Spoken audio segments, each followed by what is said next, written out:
Waouh, c'est ouf. Moi, j'avais jamais vu autant d'argent sur un compte en banque. 1500 €, j'ai vendu une fois, deux fois, pas de friction. Je suis passée à 1800, une fois, deux fois, pas de friction.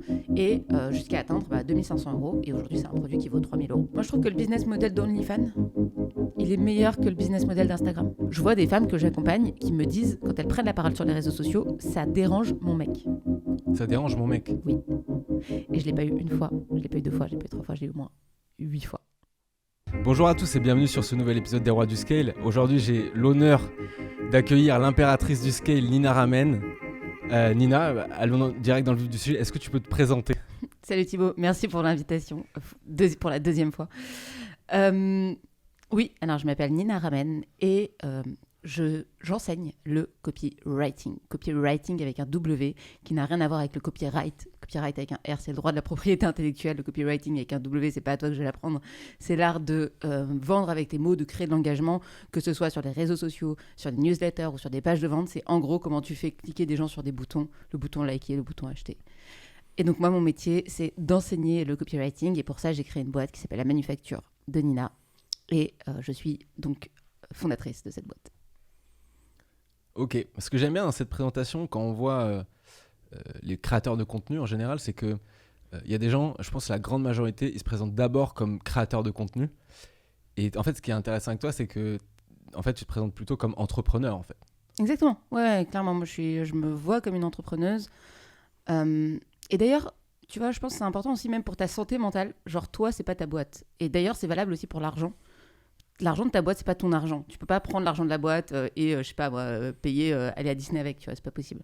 Donc, tu vois, je trouve que c'est important, même si, évidemment, je crée du contenu, j'ai créé un média, il y a vraiment cette idée d'avoir une marque personnelle forte. Ça veut pas dire qu'il y a une confusion entre toi et ta boîte. En tout cas, moi, c'est quelque chose sur lequel je suis hyper attentive. Ouais, parce que pour les auditeurs, alors ceux qui ne sont pas hyper doués en fiscalité, c'est des choses qu'on apprend à la dure.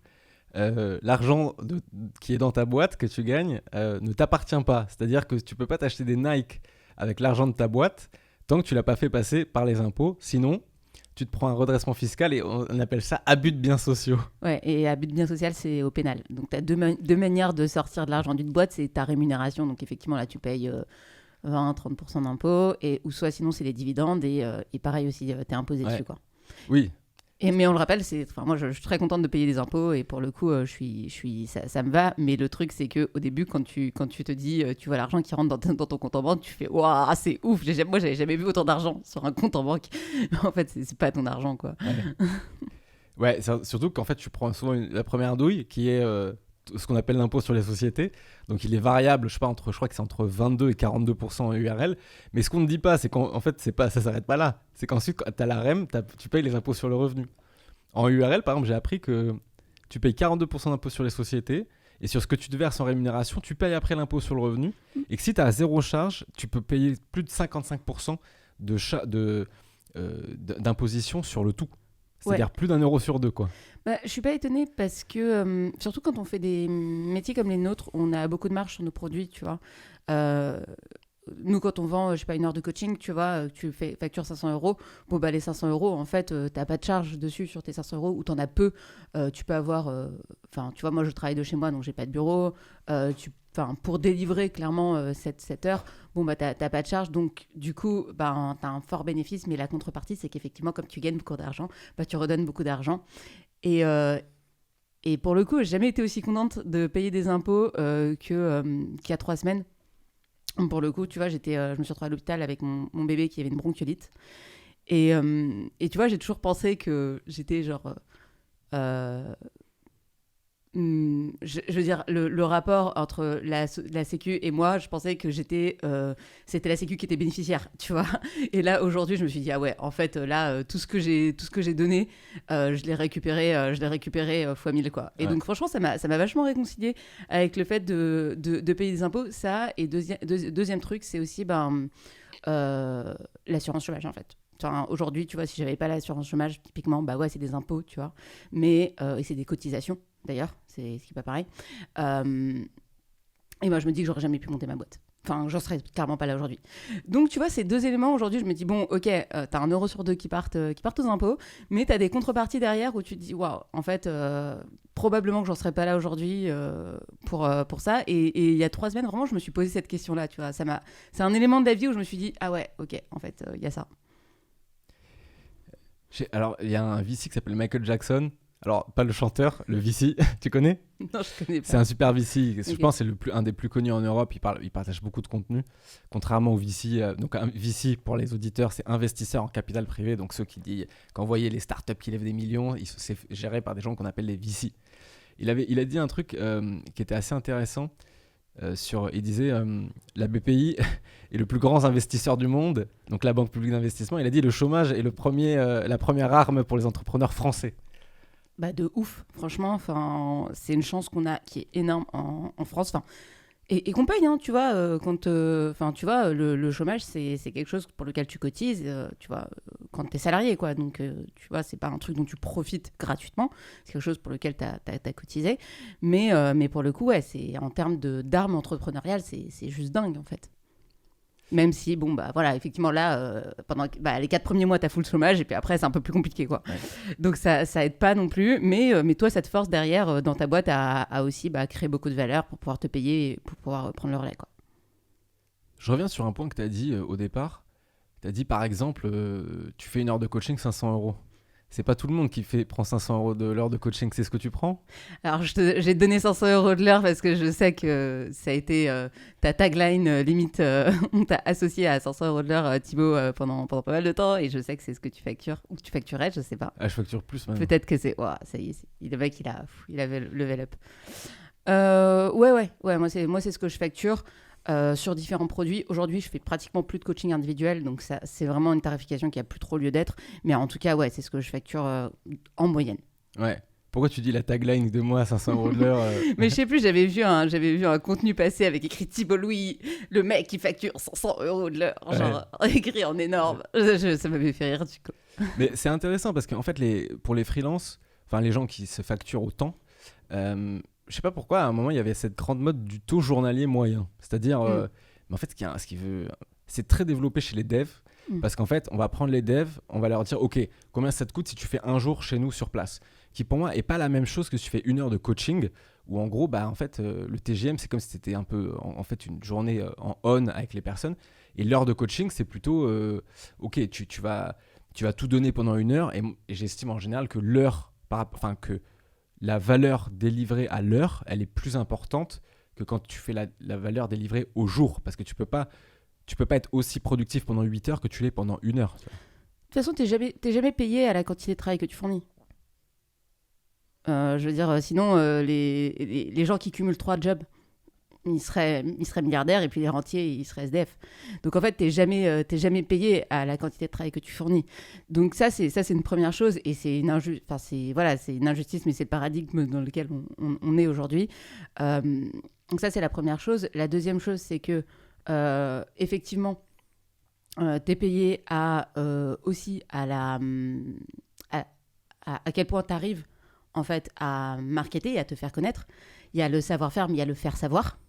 Donc là, dans ce que tu dis, tu vois, quand tu prends l'exemple du dev, ok, le dev, à quel point lui, il a réussi à se marketer. Tu vois, un dev, par exemple, Shubham Sharma, qui est un créateur de contenu, il est dev. Bon, en fait, tu vois, ils vont pas au TGM, je sais pas, 500 euros la journée, tu vois. Non. Donc, c'est pas une question de métier, c'est vraiment une question de comment est-ce que tu as construit ton marketing, comment est-ce que tu as construit tes produits et comment tu as construit la valeur perçue. Et il y a une vraie différence entre la valeur réelle de ce que tu délivres et la valeur perçue.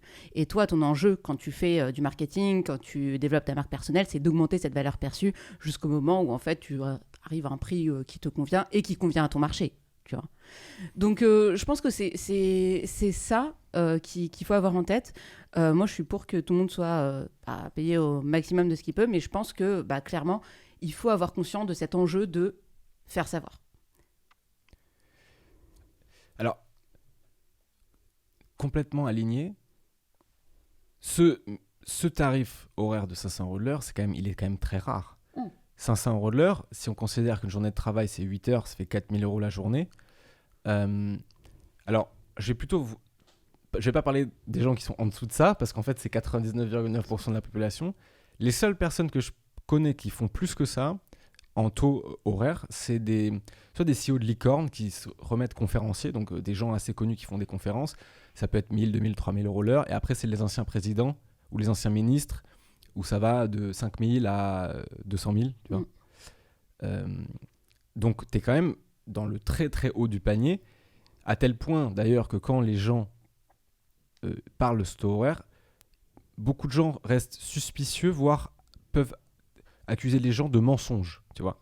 Et je pense que c'est parce que eux-mêmes, ils pensent que c'est quelque chose qui est inatteignable pour eux. Et j'ai envie de te dire, je suppose que tu n'as pas commencé à ce prix-là. Quels ont été les ingrédients successifs où en fait, il y a quelqu'un qui arrive et qui dit, quand on te demande, et la personne dit, c'est 500 euros de l'heure ou c'est 2000 euros les 4 heures. Comment tu arrives à ce niveau-là et surtout à le vendre, en fait? Alors, premier élément dans ce que tu dis, c'est que, effectivement, pour reprendre un élément de réponse que tu as dit tout à l'heure, c'est 500 euros de l'heure, c'est rare que tu factures 7 heures dans la journée. Je ne sais pas si c'est ton cas, mais en tout cas, moi, au bout d'une heure de coaching, je suis morte, en fait. Et vraiment, je ne peux pas faire plus d'une heure. Et c'est aussi ça qu'on paye, en fait, en l'occurrence. C'est qu'en termes d'énergie, moi, ça me coûte beaucoup.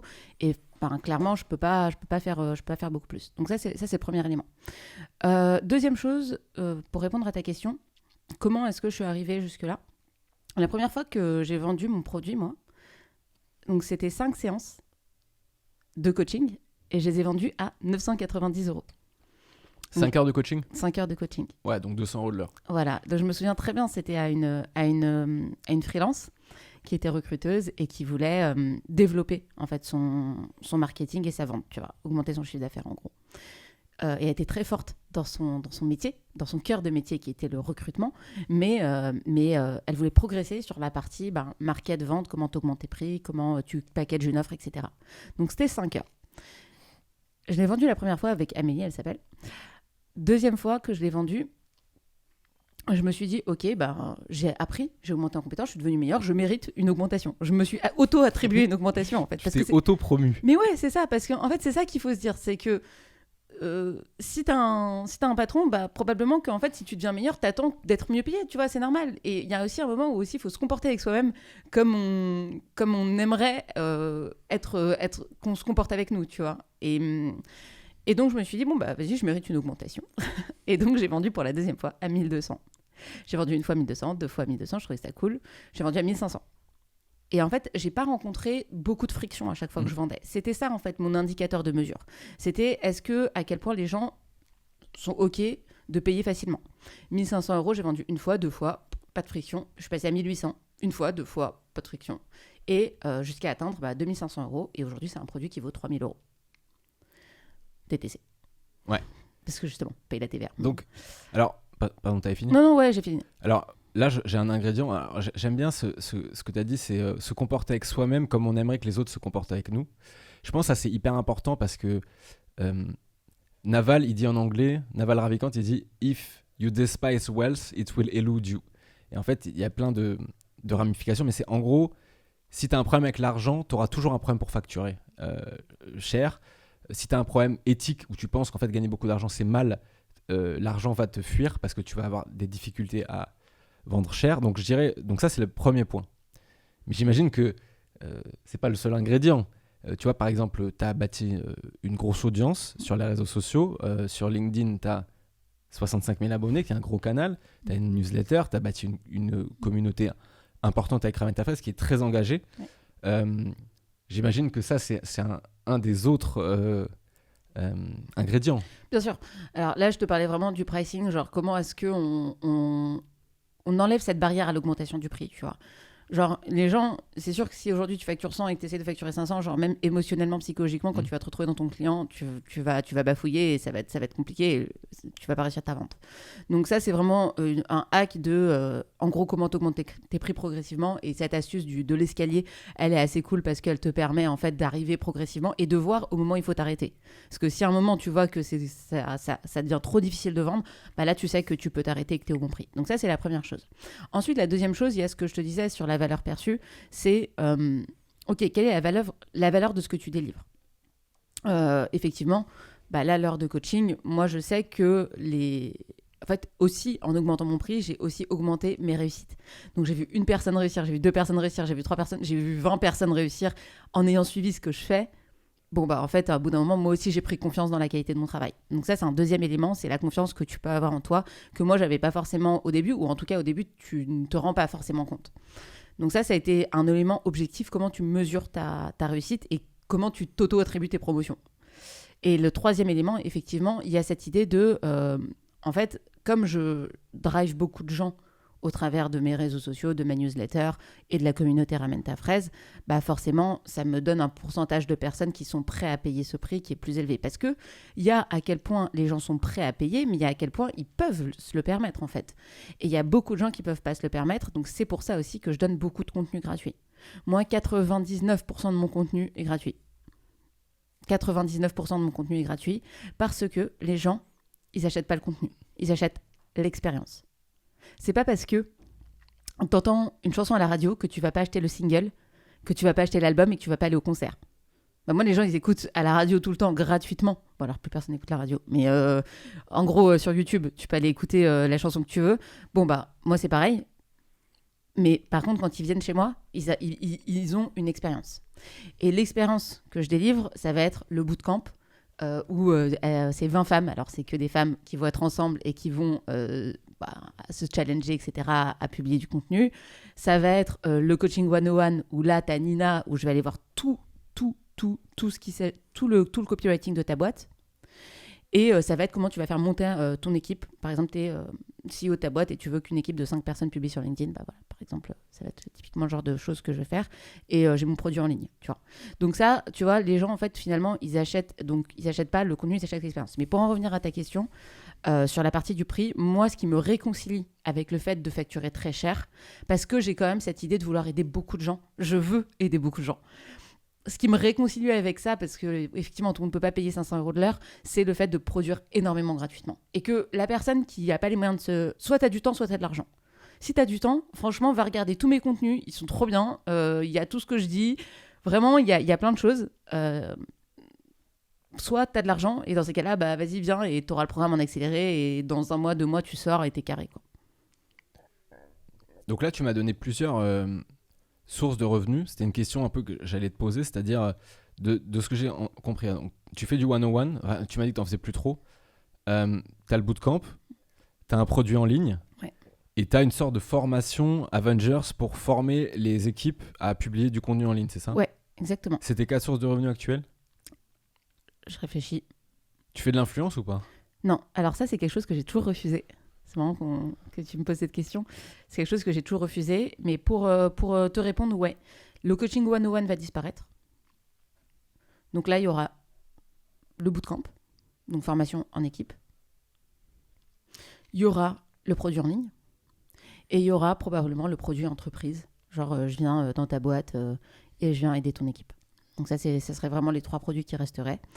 Et effectivement, la sponsor, c'est une question que je me suis beaucoup posée parce que j'ai à peu près des messages 3 fois par semaine de « Hey Nina, est-ce que tu serais OK pour une sponsor ?» Et pourquoi tu refuses ? Parce que alors, plusieurs raisons. La première, c'est que je déteste consommer de la publicité. Ça me rend dingue. Je suis le genre de personne qui est prête à payer un abonnement juste pour pas avoir de pub. En fait, tu vois, YouTube, j'ai payé très rapidement parce que ça m'insupporte la pub. Donc déjà, premièrement, c'est ça. Moi, c'est pas une expérience que j'aime vivre. Donc j'ai du mal à... Tu vois, c'est un produit de la publicité. Tu vends de la publicité quand tu fais du sponsoring. Il faut aimer son produit. Moi, je suis pas sûre d'aimer ce produit-là pour le moment. En tout cas, sur LinkedIn. Ce que je vais te raconter, je suis un peu en train de changer d'avis. Deuxièmement, je pense que c'est un défocus. C'est-à-dire que tu as 2 business models possibles. Soit tu as le business model des influenceurs, où là, en fait, l'objectif, c'est d'avoir la communauté la plus grosse et la plus qualifiée possible. Et plus tu as une grosse communauté, et plus, en fait, tu peux vendre ton sponsoring cher à des entreprises. Donc, ta communauté, c'est gratuit, mais par contre, tu fais facturer à des entreprises. C'est le premier business model. Et dans ces cas-là, ça t'oblige, tu as une contrainte d'avoir beaucoup, en fait, d'abonnés.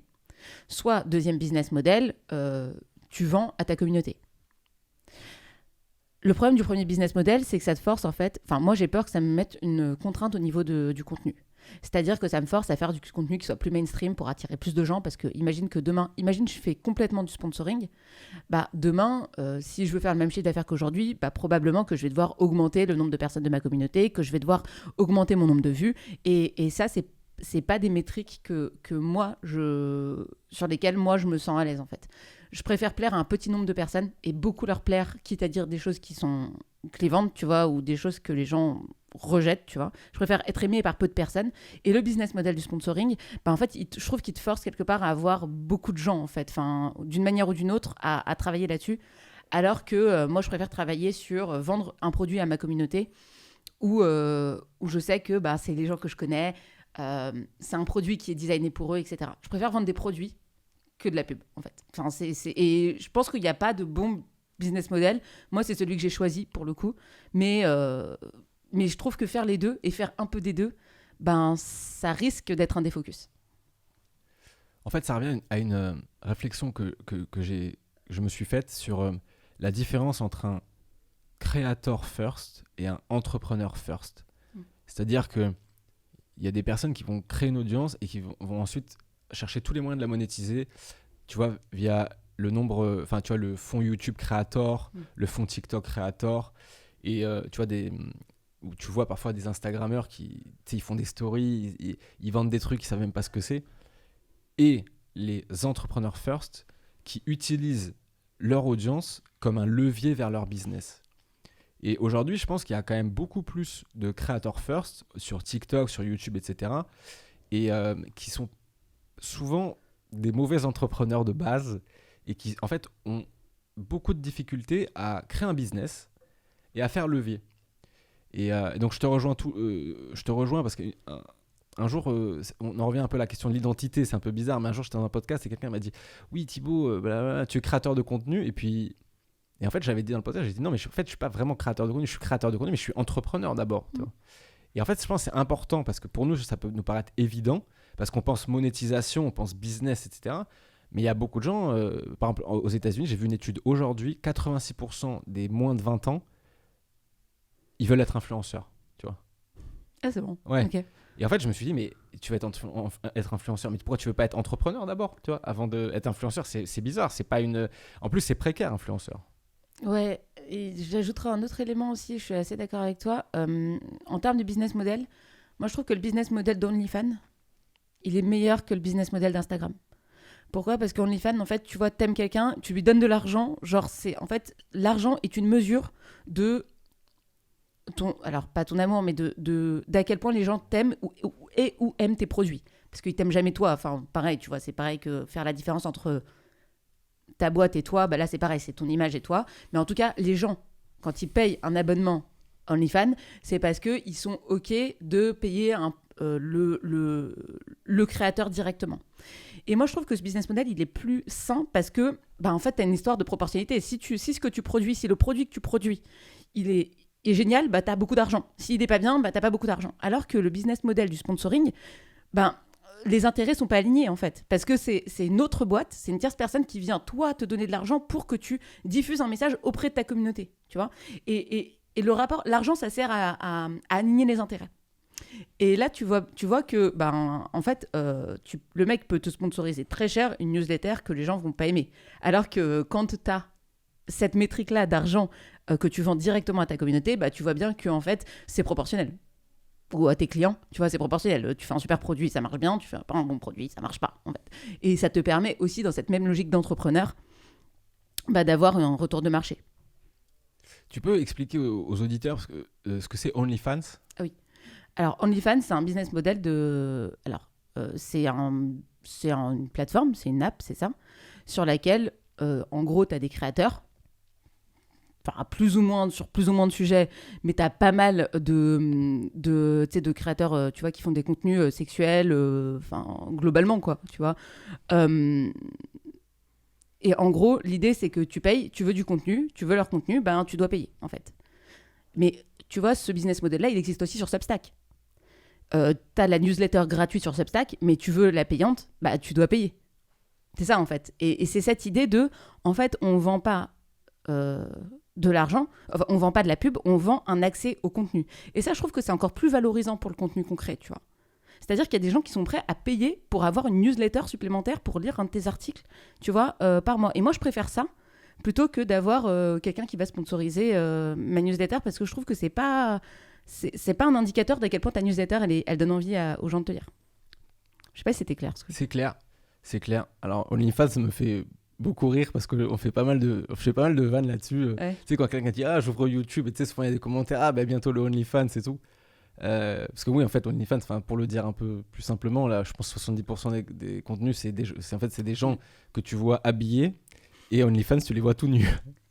Donc et ça représente des milliards de dollars, hein. C'est assez incroyable. Donc c'est un business model qui est vraiment qui fonctionne.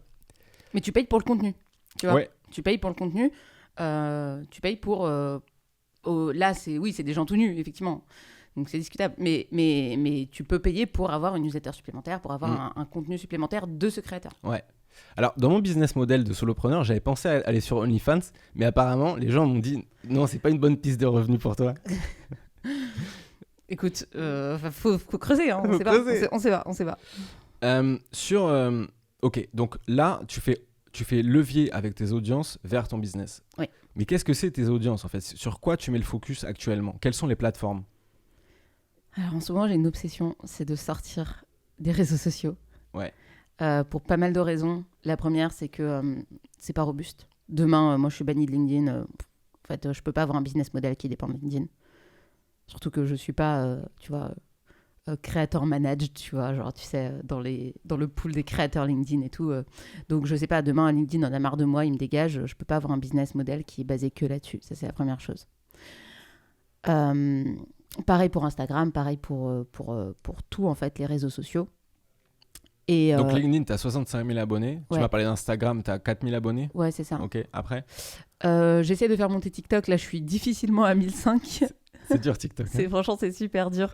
Mais c'est intéressant parce que c'est un autre format et c'est un format vidéo que je trouve super cool. Et j'ai ma newsletter où j'ai à peu près 10 000 personnes. Et tu vois, là, sur ces réseaux, réseaux sociaux, rien que la semaine dernière, j'ai 2 entrepreneuses qui m'ont appelé en me disant « Je me suis fait bannir, mon compte a disparu ». 2 ? Ouais, LinkedIn ? 2 entrepreneuses, une de LinkedIn et l'autre d'Instagram. Ouais. Alors, il y a eu un crash d'Instagram la semaine dernière et c'est pour ça. Mais il y a eu aussi une entrepreneuse que je connais qui m'a dit ça sur LinkedIn. Alors, son compte est revenu 48 heures après, tu vois.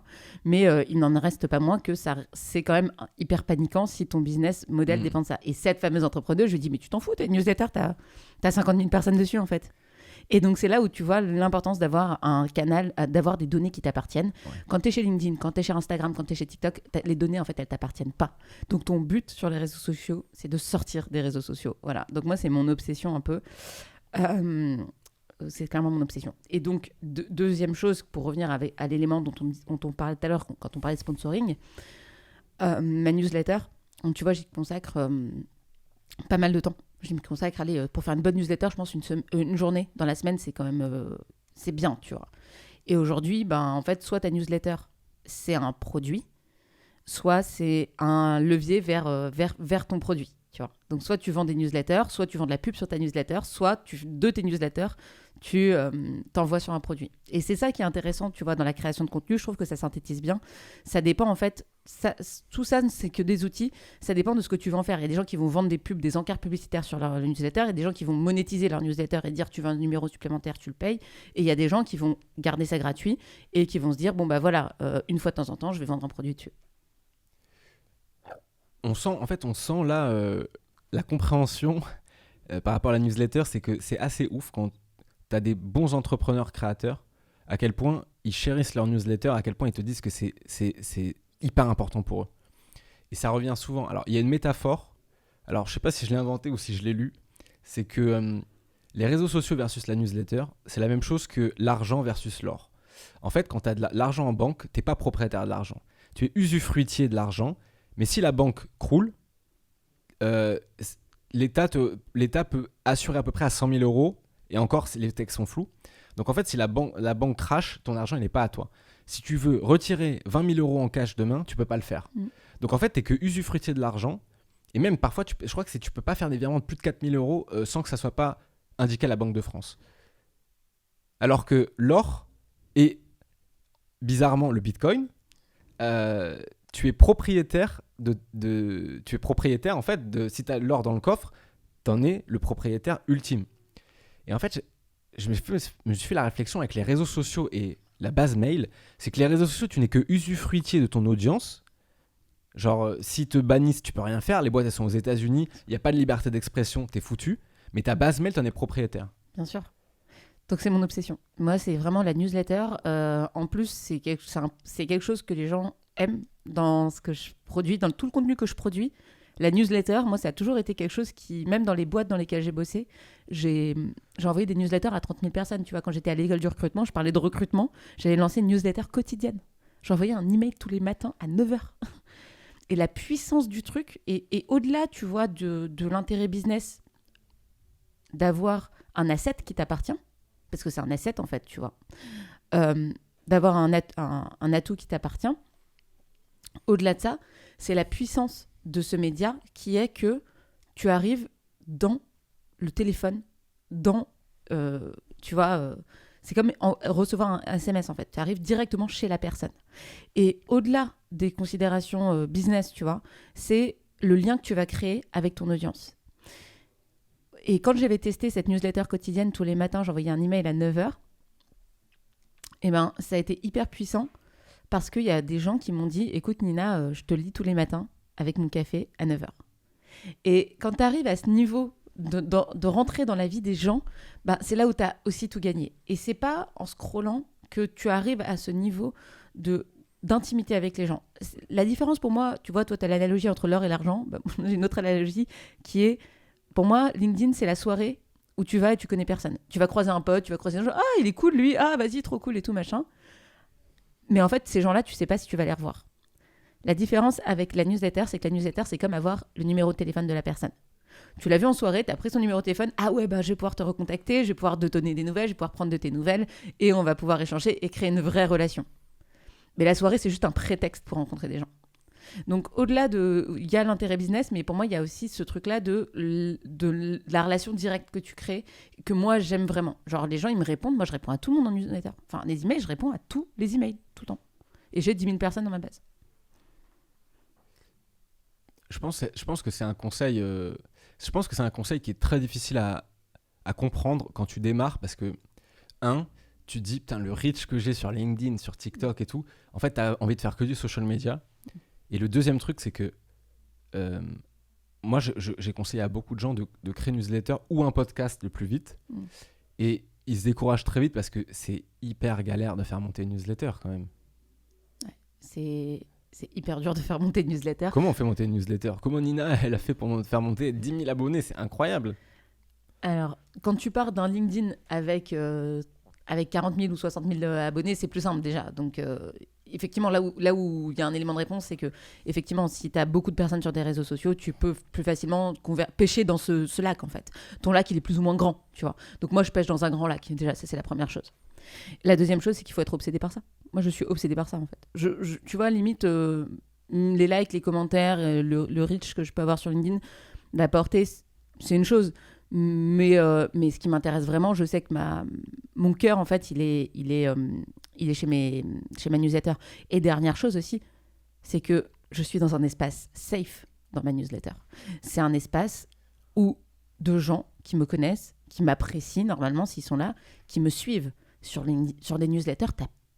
T'as peu de haters, t'as personne qui va venir te tracher parce que t'as pas de public pour voir le clash.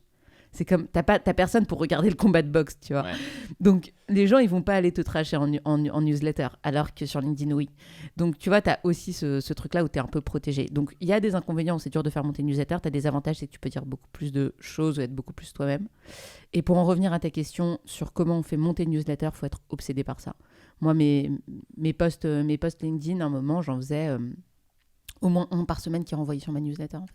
Comme le podcast aussi. Si tu veux que ton podcast qui marche, tu vois, c'est 20% de création, 80% de diffusion. Donc 20% du temps, tu passes une journée à écrire une newsletter ou une journée à faire un podcast, bah dis-toi que c'est 4 journées à le diffuser. Donc voilà. Ça, c'est un gros piège que je vois. Alors, je le vois en podcast. Je l'ai dit, je me suis fait déchirer. Mais c'est la même chose pour la newsletter. C'est que la newsletter, c'est dur parce que c'est un contenu très quali. Et en fait, tu es censé être encore plus fier que tes posts LinkedIn, Instagram et tout. Le podcast, c'est pareil.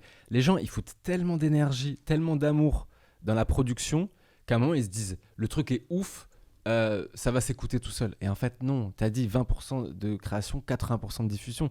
Et en fait, les gens, souvent, ils deviennent lazy sur la distribution. Mais parce que t'en peux plus, en fait. T'en peux plus. Genre, ta newsletter, tu sais, tu l'as bossé à fond. Moi, j'ai enregistré 70 épisodes de podcast. Ouais. Podcast qui s'appelle Transformer les mots en euros. Bah, j'ai enregistré 70 épisodes. À la fin, j'en pouvais plus du truc, en fait. Je suis allée enregistrer. J'étais enceinte de 8 mois et demi. Genre, j'étais au studio, j'en pouvais plus. J'étais au bout de ma vie, mais je pouvais plus le voir en peinture, ce podcast. Donc, t'as aussi cette idée de... Genre, en fait, c'est dur de... Une fois que t'as accouché de ton truc, de te dire, faut encore le distribuer. Et d'ailleurs, pour ceux qui ont vu le documentaire d'Orelsan, mais il en parle bien dans le documentaire, en gros, il crée son album, il passe par des galères de ouf, enfin l'album est terminé, et là en fait tu te rends compte que c'est que le début de la deuxième vie qui va être partir en tournée et diffuser en fait, c'est ça, c'est la tournée, ça fait partie de la diffusion de l'album, et tu te rends compte, tu vois, tu te dis ah ouais et tout, toi t'es à fond, tu te dis waouh, c'est bon les mecs ils ont réussi à midi pile et tout, et là tu te rends compte en fait, ouais en fait c'est que le début de la suite. Donc, je pense qu'il y a une grosse partie conscientiser déjà, savoir ça.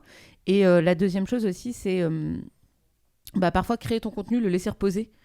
Parce que tu as besoin aussi, toi, de souffler, tu vois, par rapport à ce contenu. Tu vois, t'en as marre aussi. Et de le reprendre plus largement après.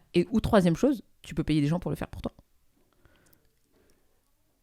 Dernière question sur la partie social media. 65 000 abonnés sur LinkedIn, c'est quand même une grosse perf, en France en tout cas. Enfin, t'es dans les sommets, donc je sais pas, le verbe utilisé, t'as fumé le game, t'as plié le game, t'as exterminé le game. Si tu devais tout recommencer, c'est-à-dire, je sais pas, un génie te dit, tu ne t'appelles pas Nina Ramen, tu t'appelles, je sais pas, Julie, je sais pas quoi, personne te connaît, et tu dois tout recommencer. Comment tu fais pour, genre, avec tes connaissances actuelles, tu pars de zéro, personne te connaît, et tu veux remonter un actif sur LinkedIn? Sur LinkedIn ? Sur LinkedIn, parce qu'en fait, ouais. c'était... Ouais. Parce que là, tu as d'autres réseaux, mais ton point d'ancrage principal en social media, c'était quand même LinkedIn. Ah je fais ce que j'enseigne. C'est-à-dire, c'est ce que j'enseigne. Donc, j'enseigne exactement ça, en fait, parce que les gens qui viennent vers moi sont souvent pratiquement à zéro. Donc, première étape, note toutes les idées que tu as. Mais vraiment, note toutes les idées. Vraiment, tu t'en fous. Genre, t'es en train de marcher dans la rue, t'as une idée. Vraiment, les meilleures idées, elles viennent sous la douche. Elles viennent pas quand t'es devant ta feuille blanche et que t'es là en train de te dire « Waouh, qu'est-ce que je vais faire ?» Vraiment, genre, note toutes tes idées, même les plus nulles. Donc ça, c'est pour moi le truc le plus important, en fait, dans la création de contenu. Deuxième chose, lis des livres, écoute des podcasts, En fait, si tu mets rien d'intéressant dans ta tête, rien ne sortira de tes doigts, tu vois. Et toi, t'as un bon exemple pour ça, Thibaut. Je trouve que t'as toujours une référence. Ça se voit que tu consommes beaucoup de contenu. T'as beaucoup de créateurs parce que t'as toujours une référence et on voit que ton contenu, en fait, il est mélangé par rapport à ces références. Tu rajoutes, toi, ta pierre à l'édifice, etc. Et ça fait un nouveau contenu. C'est ça qui est intéressant. Donc, ça, c'est la deuxième chose. Et troisième chose, en général, on fait une petite partie sur comment tu surmontes le syndrome de l'imposteur. Donc, ça, c'est les 3 gros trucs qu'on voit au début. Et ensuite, poste tous les jours. Poste tous les jours. Moi, j'harcèle, en fait. Quand tu viens dans mon bootcamp, il y a des gens, en fait, je sais qui a posté et qui a pas posté. Hein. Genre, vraiment. Donc ça, c'est sur un peu la stratégie état d'esprit, mindset. Ouais. Maintenant, sur la stratégie plus concrète sur l'éditorial. De quoi tu parles? Quel format? Qu'est-ce qui marche? En fait, comment tu fais pour que ton truc, il plaise et il plaise aux humains et du coup, derrière l'algorithme? Alors, le plus important, c'est de poster. Genre, vraiment. Déjà, si tu postes, c'est mieux que de poster un bon post. Poster, c'est toujours mieux, tu vois, les gens, ils vont me dire, poster un mauvais post, c'est mieux que de poster un bon post. C'est toujours mieux que de pas poster, tu vois, c'est ça que je veux dire. Donc, il y a vraiment cette idée de la quantité n'est la qualité. C'est contre-intuitif. On se dit, ah ouais, je vais faire peu parce que je vais faire bien. Mais en fait, plus tu vas écrire et plus, en fait, tu vas comprendre, toi, ce qui va marcher. Je pense que ça, c'est la première étape. Ensuite, deuxième étape, je pense qu'il n'y a pas de secret universel, malheureusement. Parce que les facteurs dans cette histoire, ils sont trop différents. Le premier facteur que j'ai observé, c'est que les gens que j'accompagne, ils ont tous des sensibilités différentes. Ils ont tous des sujets sur lesquels ils veulent parler différemment. Il n'y a pas de sujet qui va créer de l'engagement de manière sûre et certaine. Donc ça, c'est la première chose. Et la deuxième chose, c'est que c'est ton audience. Donc ton audience, en gros, moi, si je commence à écrire un truc sur le Bitcoin, mon audience, elle va pas kiffer, c'est normal. Les gens, c'est pas leur truc, tu vois, les gens de mon audience. Donc ça, c'est deux facteurs que la seule chose pour savoir où est-ce que tu mets le curseur, c'est de tester. Donc ça, c'est la première chose. Et le deuxième élément qu'il faut avoir en tête, c'est plus tu vas parler d'un sujet niche et moins tu auras d'engagement. Plus tu vas parler d'un sujet large et plus tu auras d'engagement, globalement. Tu parles de féminisme, tu parles d'écologie, tu parles de santé dans les hôpitaux, tu vois, j'en ai parlé aujourd'hui. Tu parles de l'école, tu vois, tout le monde a eu une expérience avec l'école. Globalement, si tu peux en parler à ta grand-mère, c'est que c'est un sujet large. Donc, tu as un potentiel de viralité qui est important. Ça veut pas dire que tu as une viralité importante, ça veut dire que tu as un potentiel de viralité important.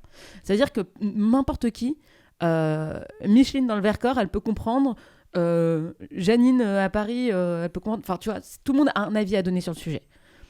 À l'inverse, tu as des sujets qui sont très experts, par exemple le SEO. Le copywriting, c'est pareil. Moi, je vais en soirée, je dis copywriting, les gens, ils me font quoi ? Copyright, le droit de la propriété intellectuelle, ça veut rien dire, tu vois. Donc, si tu parles d'un sujet précis, tu as un potentiel de viralité qui est moins important. Voilà, ça déjà, c'est une grande théorie. Après, ça dépend ce que tu veux faire comme business. Parce que moi, je peux parler, d'écologie toute la journée, mais j'ai pas de business dans l'écologie. Donc, ça va rien me rapporter, en fait. Et donc, c'est ça qu'il faut avoir en tête. C'est deux leviers et deux manettes que tu peux activer une fois que tu maîtrises un petit peu. C'est soit tu actives un levier de viralité où tu dis, je vais faire un post très large, où je sais que je vais aller sur des sujets qui concernent tout le monde et avec un fort potentiel de viralité. Soit sinon, je vais avoir un sujet niche, ça va intéresser moins de gens, mais par contre, ça va me créer du lead. Et de toute façon, comme tu le disais tout à l'heure, le média social n'est qu'un outil. Tu vois ? Donc, la question qu'il faut que tu te poses, c'est c'est d'avoir un bon arbitrage entre ces deux sujets-là, en fait. Entre des sujets qui sont très larges et des sujets qui sont très niches. Voilà. C'est un peu le tofu, bofu, mofu pour les gens qui ont écouté ton épisode dessus. Vous pouvez retourner le voir. Mais c'est hyper bien expliqué. Mais en gros, c'est cette idée de potentiel de viralité. Voilà, c'est une première notion que tu peux avoir en tête. Ouais. Là, je vais te piquer le tofu. C'est des sujets que tu peux expliquer. Enfin, sur laquelle, je dirais peut-être c'est sur laquelle ta grand-mère a une opinion. Oui, c'est ça, exactement. Écoute, ça, je vais te le piquer. C'est une très bonne manière d'expliquer. Oui, tofu, mofu, bofu, top funnel, middle funnel, bottom funnel. C'est en gros, on va dire, le degré de grand-mérisation de ton contenu, quoi. Ce qui est un piège parce que il y a un piège en social media, c'est d'être amoureux de la dopamine et du like. Et certains vont quasiment poster que sur des trucs comme ça, des faits d'actualité, parce que ils vont dire ah oui mais j'ai posté sur le SEO, ça a fait que 10 likes. Et en fait, c'est ce piège aussi de se dire si ça fait moins de likes, c'est moins bien, c'est pas vrai. Parce que en tout cas pour la stratégie de lead, il faut faut faire un mix. Je suis d'accord avec toi. Sauf si tu te fais sponsoriser au nombre de vues. Ouais. Sauf si tu as un business. Tu vois, c'est pour ça que ça dépend de ton business model. Parce que si tu te fais sponsoriser au nombre de vues, tu vas plutôt devoir faire des posts grand-mère. Parce qu'en fait, si tu es payé, je sais pas moi, 10 € les 1000 vues, j'en sais rien, je connais pas les prix. Mais tu vas avoir plus d'argent. Donc c'est pour ça. Et dernière chose que je voulais dire par rapport à ça, il y a un facteur aussi qui est important dans le business, c'est les gens qui voient ton post et qui ne le likent pas. Et ça, moi, ça a été ultra. J'ai suivi une personne qui est expert comptable. Donc, de qui je dirais c'est pas la culture de poster sur les réseaux sociaux, c'est un peu comme les avocats, tu vois. Il y a un peu cette idée de confidentialité, tu vois, c'est pas des professions qui postent beaucoup, qui ont cette appétence facile, tu vois. Et donc elle a commencé à poster, ça fait 1 an pratiquement qu'elle poste là, et elle fait des super posts, mais elle fait pas des milliers de likes parce qu'elle va pas aller sur des sujets très larges. Par contre, elle me dit franchement ça me rapporte du business tout le temps. Et donc, et elle me dit, il y a des gens qui ne likaient pas, ou qui ne commentaient pas, et qui sont venus en DM, en fait, en message privé. Donc, c'est mettre le bon indicateur au bon endroit. Très clair. On passe à une autre partie sur le cash. T'es une des solopreneurs en France, mixte, je vais pas dire solopreneur masculin ou féminin, enfin genre mixte, qui est probablement le mieux financièrement, enfin en tout cas tu es en 0,1%. Est-ce que tu es à l'aise de partager tes prévisions finales pour 2022 en CA, en chiffre d'affaires ? Ah oui, 2022, ouais, bien sûr. Là, je vais faire, je vais plus vendre jusqu'au 1er janvier parce que j'ai besoin de dormir. Mais là, je suis à 200 000 euros de chiffre d'affaires. Euh, que tu as facturé, enfin, ou c'est ta prévision finale 2022? C'est facturé parce que là, je prends plus de clients, quoi. Enfin, tu vois, c'est que des prestats qui ont commencé ou qui sont closés, quoi, tu vois. Donc, Ok. Objectif 2023-2024, c'est quoi? objectif 2023-2024, j'aimerais faire entre 350 et 400. 400, j'aimerais bien. En 2023? Ouais. Et 2024? À 2024, j'aimerais être à 500. Ouais, 2024, 500, 500, ce serait cool. Ok. Et si je te dis fuck you money, qu'est-ce que ça t'évoque? Alors, fuck you money, moi, ce qui m'évoque, c'est quand t'as assez d'argent pour faire ce que tu veux, non? Enfin, je suis pas... Enfin, je sais pas, en fait. Ok. Je dis ce que ça m'évoque, mais Ouais. je connais pas la définition. Alors, fuck you money, c'était théorisé par plein de personnes, mais c'est en gros, il y a plusieurs trucs. C'est que la fuck you money, c'est quand tu as assez d'argent que tu t'en bats les couilles de te faire cancel. T'en as rien à foutre de. En fait, tu te poses plus la question que ce que tu vas dire ou ce que tu vas faire, ça va vexer des gens parce que de toute façon, tu as assez d'argent pour vivre jusqu'à la fin de ta vie largement, tu vois. Et en fait, en fonction du niveau de vie des gens et en fonction de leur, enfin de ce qu'ils comptent consommer, combien de temps il leur reste à vivre, etc. Il varie. Et il y a un chiffre qui s'appelle le fuck you, c'est le fuck you money, c'est ça. Mais tu vois, c'est en gros, là, ce que tu m'as dit, vu que tu vas faire 350, enfin, vu que tu projettes 350 puis 500 en 2024, c'est que tu as envie d'être en croissance. Mhm. Jusqu'où tu as envie d'être en croissance au niveau financier? Bah, c'est une très bonne question. C'est la question que je me suis posée, en fait, il y a pas longtemps, parce que je me suis demandé, ok, est-ce que tu as envie de faire 1 million de chiffre d'affaires? T'as un peu ce chiffre de 1 million en tête, tu vois, genre le million, tu sais, vraiment. Et en fait, je me suis rendu compte que j'étais pas sûre de vouloir faire le million. Pourquoi? Parce que ça implique derrière des décisions de business. Je m'explique. Moi, j'ai plusieurs indicateurs qui sont importants dans ma vie. Le premier, c'est ma charge mentale. Donc, ma charge mentale, je veux qu'elle soit préservée par le fait que j'ai pas envie d'avoir de salariés, j'ai pas envie de créer une boîte de 10 personnes, tu vois, par exemple. Donc, a priori, normalement, je voudrais faire 1 million seul, pratiquement, tu vois. Ça, c'est la première chose. Deuxièmement, j'ai envie de passer du temps avec mon enfant. Donc ça veut dire travailler 35, 40 heures par semaine, 45, mais pas faire des semaines à 80 heures, tu vois. Déjà, ça fait 2 gros indicateurs à prendre en compte. Donc maintenant, une fois que tu as ça, comment est-ce que tu fais pour arriver à un chiffre d'affaires d'1 million d'euros? Soit tu vends ton temps, mais il y a peu de chances pour que tu arrives à augmenter tes prix suffisamment pour arriver à 1 million d'euros de chiffre d'affaires. Donc en vendant ton temps, je rappelle, on a parlé de coaching tout à l'heure, on a parlé de 500 euros de l'heure, c'est-à-dire qu'il faudrait faire 1 million divisé par 500 euros pour voir combien ça fait d'heures par an qu'il faut vendre. 2000? Il faut vendre 2000 heures par an. C'est pas ça? 100? Attends, 100 fois 1000? Ou je dis des bêtises? Attends. Bon, en gros, il faudrait faire le calcul, mais je crois que ça fait beaucoup trop d'heures de coaching de toute façon par jour pour moi. 100 fois 1000, ça fait 100 000. Donc 500 fois 1000, ça fait 500 000. Donc 500 fois 2000, ça fait 1 million. Voilà. Donc tu dois faire 2000 heures par an, ça fait beaucoup.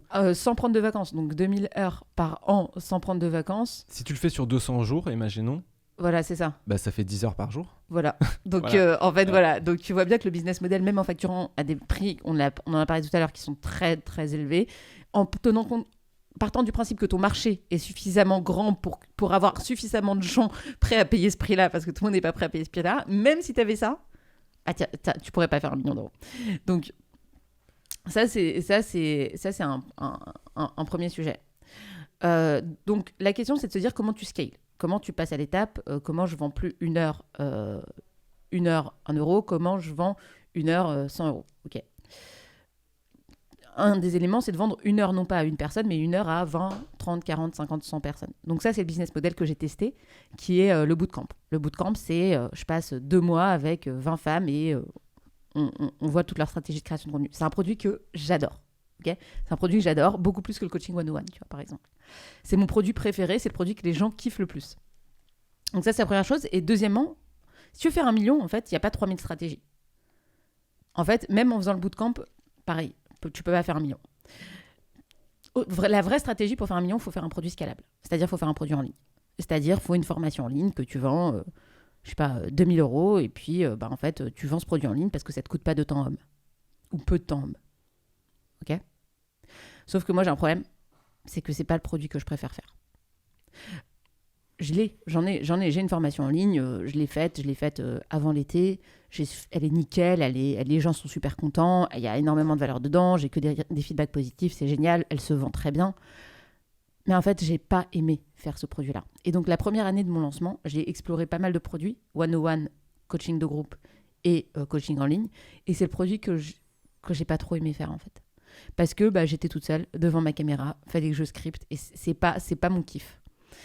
Et donc, je me suis rendu compte, et même aujourd'hui, quand je délivre, parce qu'elle tourne en permanence, j'aime pas le fait de pas avoir mes étudiants, enfin mes élèves, enfin mes apprenants. J'aime le contact avec les gens, j'aime pouvoir faire des lives, j'aime échanger. Donc, en fait, ce produit-là, à un moment, je me suis dit, je vais faire 1 million. Je me suis dit, vas-y, il faut faire un produit scalable, donc vas-y, je fais un produit en ligne. Et c'est un peu road to 1 million, c'est quoi ? Tu prends un produit en ligne et puis tu bourrines dessus, en fait. Tu te défocuses pas. T'arrêtes les coachings one-to-one, t'arrêtes les bootcamps, t'arrêtes tout. Tu fais que ce produit-là et tu délivres, tu vois, pour le coup. Et là, tu peux vendre 2000 formations, c'est pas un problème. Mais sauf que j'aime pas ça. Et donc là, en fait, on a plusieurs facteurs. Le fait d'être seul, le fait, en termes de temps, de ne pas vouloir travailler trop, et le fait de faire un produit que j'aime. Du coup, ça ajoute une variable qui fait que probablement que je ne ferai pas 1 million d'euros dans ma vie. Et aujourd'hui, je crois que je suis OK avec ça. Mais j'ai pris un trimestre pour y réfléchir. Là, jusqu'au 31 décembre, pour y réfléchir, je me suis dit, je me donne 3 mois pour savoir ce que je veux faire. Donc là, je suis encore dans cette réflexion-là de me dire, est-ce que je veux vraiment faire 1 million ? Qu'est-ce que ça représente ? Quels sont les sacrifices à faire pour faire ce million-là ? Et aujourd'hui, je suis plus en train de me dire que j'ai pas forcément envie de basculer sur un produit scalable. Je préfère avoir ma communauté, avoir des gens que je kiffe, à faire des bootcamps, à s'éclater, organiser des soirées pour les participants de mes formations et continuer à avoir un mode de vie qui me plaît, avec une vie qui est pas scalable, que faire 1 million d'euros. En fait, pour les auditeurs, c'est quand tu montes une start-up, t'as une possibilité de vendre quelque chose qui n'est pas toi. C'est-à-dire, tu peux vendre un produit que tu as créé. Et donc, il y en a qui peuvent vendre à plusieurs millions, etc. En solopreneur, en fait, si on regarde en France, moi, je pense que je connais qu'une seule personne qui a fait une fois plus d'1 million d'euros de chiffre d'affaires par an. Et elle n'avait pas beaucoup de charges. Parce qu'il faut bien séparer, évidemment, le chiffre d'affaires. Parce qu'en fait, si tu fais 1 million de chiffre d'affaires, mais que ça te coûte 800 000 euros, c'est pas la même chose que si tu fais 1 million de chiffre d'affaires et que ça te coûte 100 000 euros de charges. Moi, je connais une seule personne en France qui l'a fait. Les gens les plus successful sont peut-être à plus de 500 000 et c'est déjà énorme. Et si on veut regarder les gens qui font plus d'1 million de chiffre d'affaires en solopreneur, il faut regarder du côté des États-Unis. Et là, il y en a quelques-uns, et même eux, tu vois, c'était difficile. Et en fait, quand tu regardes leur business model et tout, tu te rends compte que c'est pas réplicable. C'est-à-dire qu'il n'y a pas un guide Ikea Road to 1 million en solopreneur. Et ce qui est ouf, et tu l'as dit, en fait, quand tu as dit que tu as fait 3 mois de réflexion, c'est que il y a autant pour les startups, le Y Combinator, tu as les 10 principes, tu as les trucs, il y a eu énormément de trucs. Pour les solopreneurs, on doit tout défricher de A à Z et limite, en fait, donner le tempo pour les autres derrière, en fait, tu vois. C'est ça. Et je pense qu'il y a un élément important qui est la métrique, c'est quoi en fait ? Est-ce que c'est 1 million d'euros ou est-ce que la métrique, c'est passer du temps avec Léon, tu vois ? Genre, en fait, c'est ça. Et je pense que c'est un indicateur qu'il n'y a pas dans les startups. Parce que, en fait, si tu fais le choix d'être solopreneur, c'est que tu fais le choix d'avoir un business, genre, au service de ta vie. Pas le contraire, tu vois. Donc, je pense que cet indicateur de chiffre d'affaires, il est assez classique, tu vois, quand tu fais des startups, etc. Mais les solopreneurs, en général, c'est des gens qui ont plutôt des business lifestyle, quoi. C'est des gens qui, en fait, tu vois, moi, j'ai beaucoup... Enfin, une des raisons pour lesquelles j'adore être solopreneuse, c'est que je me suis arrêtée pour mon congé mat pendant 3 mois. Là, je vois mon fils toute la journée, c'est génial, quoi. Et c'est ça, en fait. C'est pas que... Il y a plusieurs indicateurs et c'est ton niveau de satisfaction sur tous ces facteurs. Et en l'occurrence, moi, le chiffre d'affaires, je me suis rendu compte que finalement, c'était peut-être pas si important. Ça l'est pour une seule raison, c'est que je vais devoir me payer. Ce que je fais pas aujourd'hui. Donc, c'est-à-dire sortir l'argent de ma boîte. C'est pour ça qu'il faut bien différencier le chiffre d'affaires et ce que tu mets dans ta poche, tu vois. Vraiment, il y a le chiffre d'affaires, je sais pas, 200 000 euros de chiffre d'affaires, t'enlèves 100 000 euros de charge, ça te fait 100 000 euros, tu veux le sortir de ta boîte, ça te fait 50 000 euros, en fait, dans ta poche. En gros, hein, voilà. Et en fait, aujourd'hui, je ne sors pas d'argent de ma boîte. Et l'année prochaine, en fait, ce qu'il va falloir que je regarde, c'est l'argent que je veux sortir de ma boîte. Voilà. Et ça, c'est pour ça, en fait, que je veux faire de la croissance. C'est pas forcément pour faire de la croissance, parce que moi, ma vie, elle est très bien comme elle est.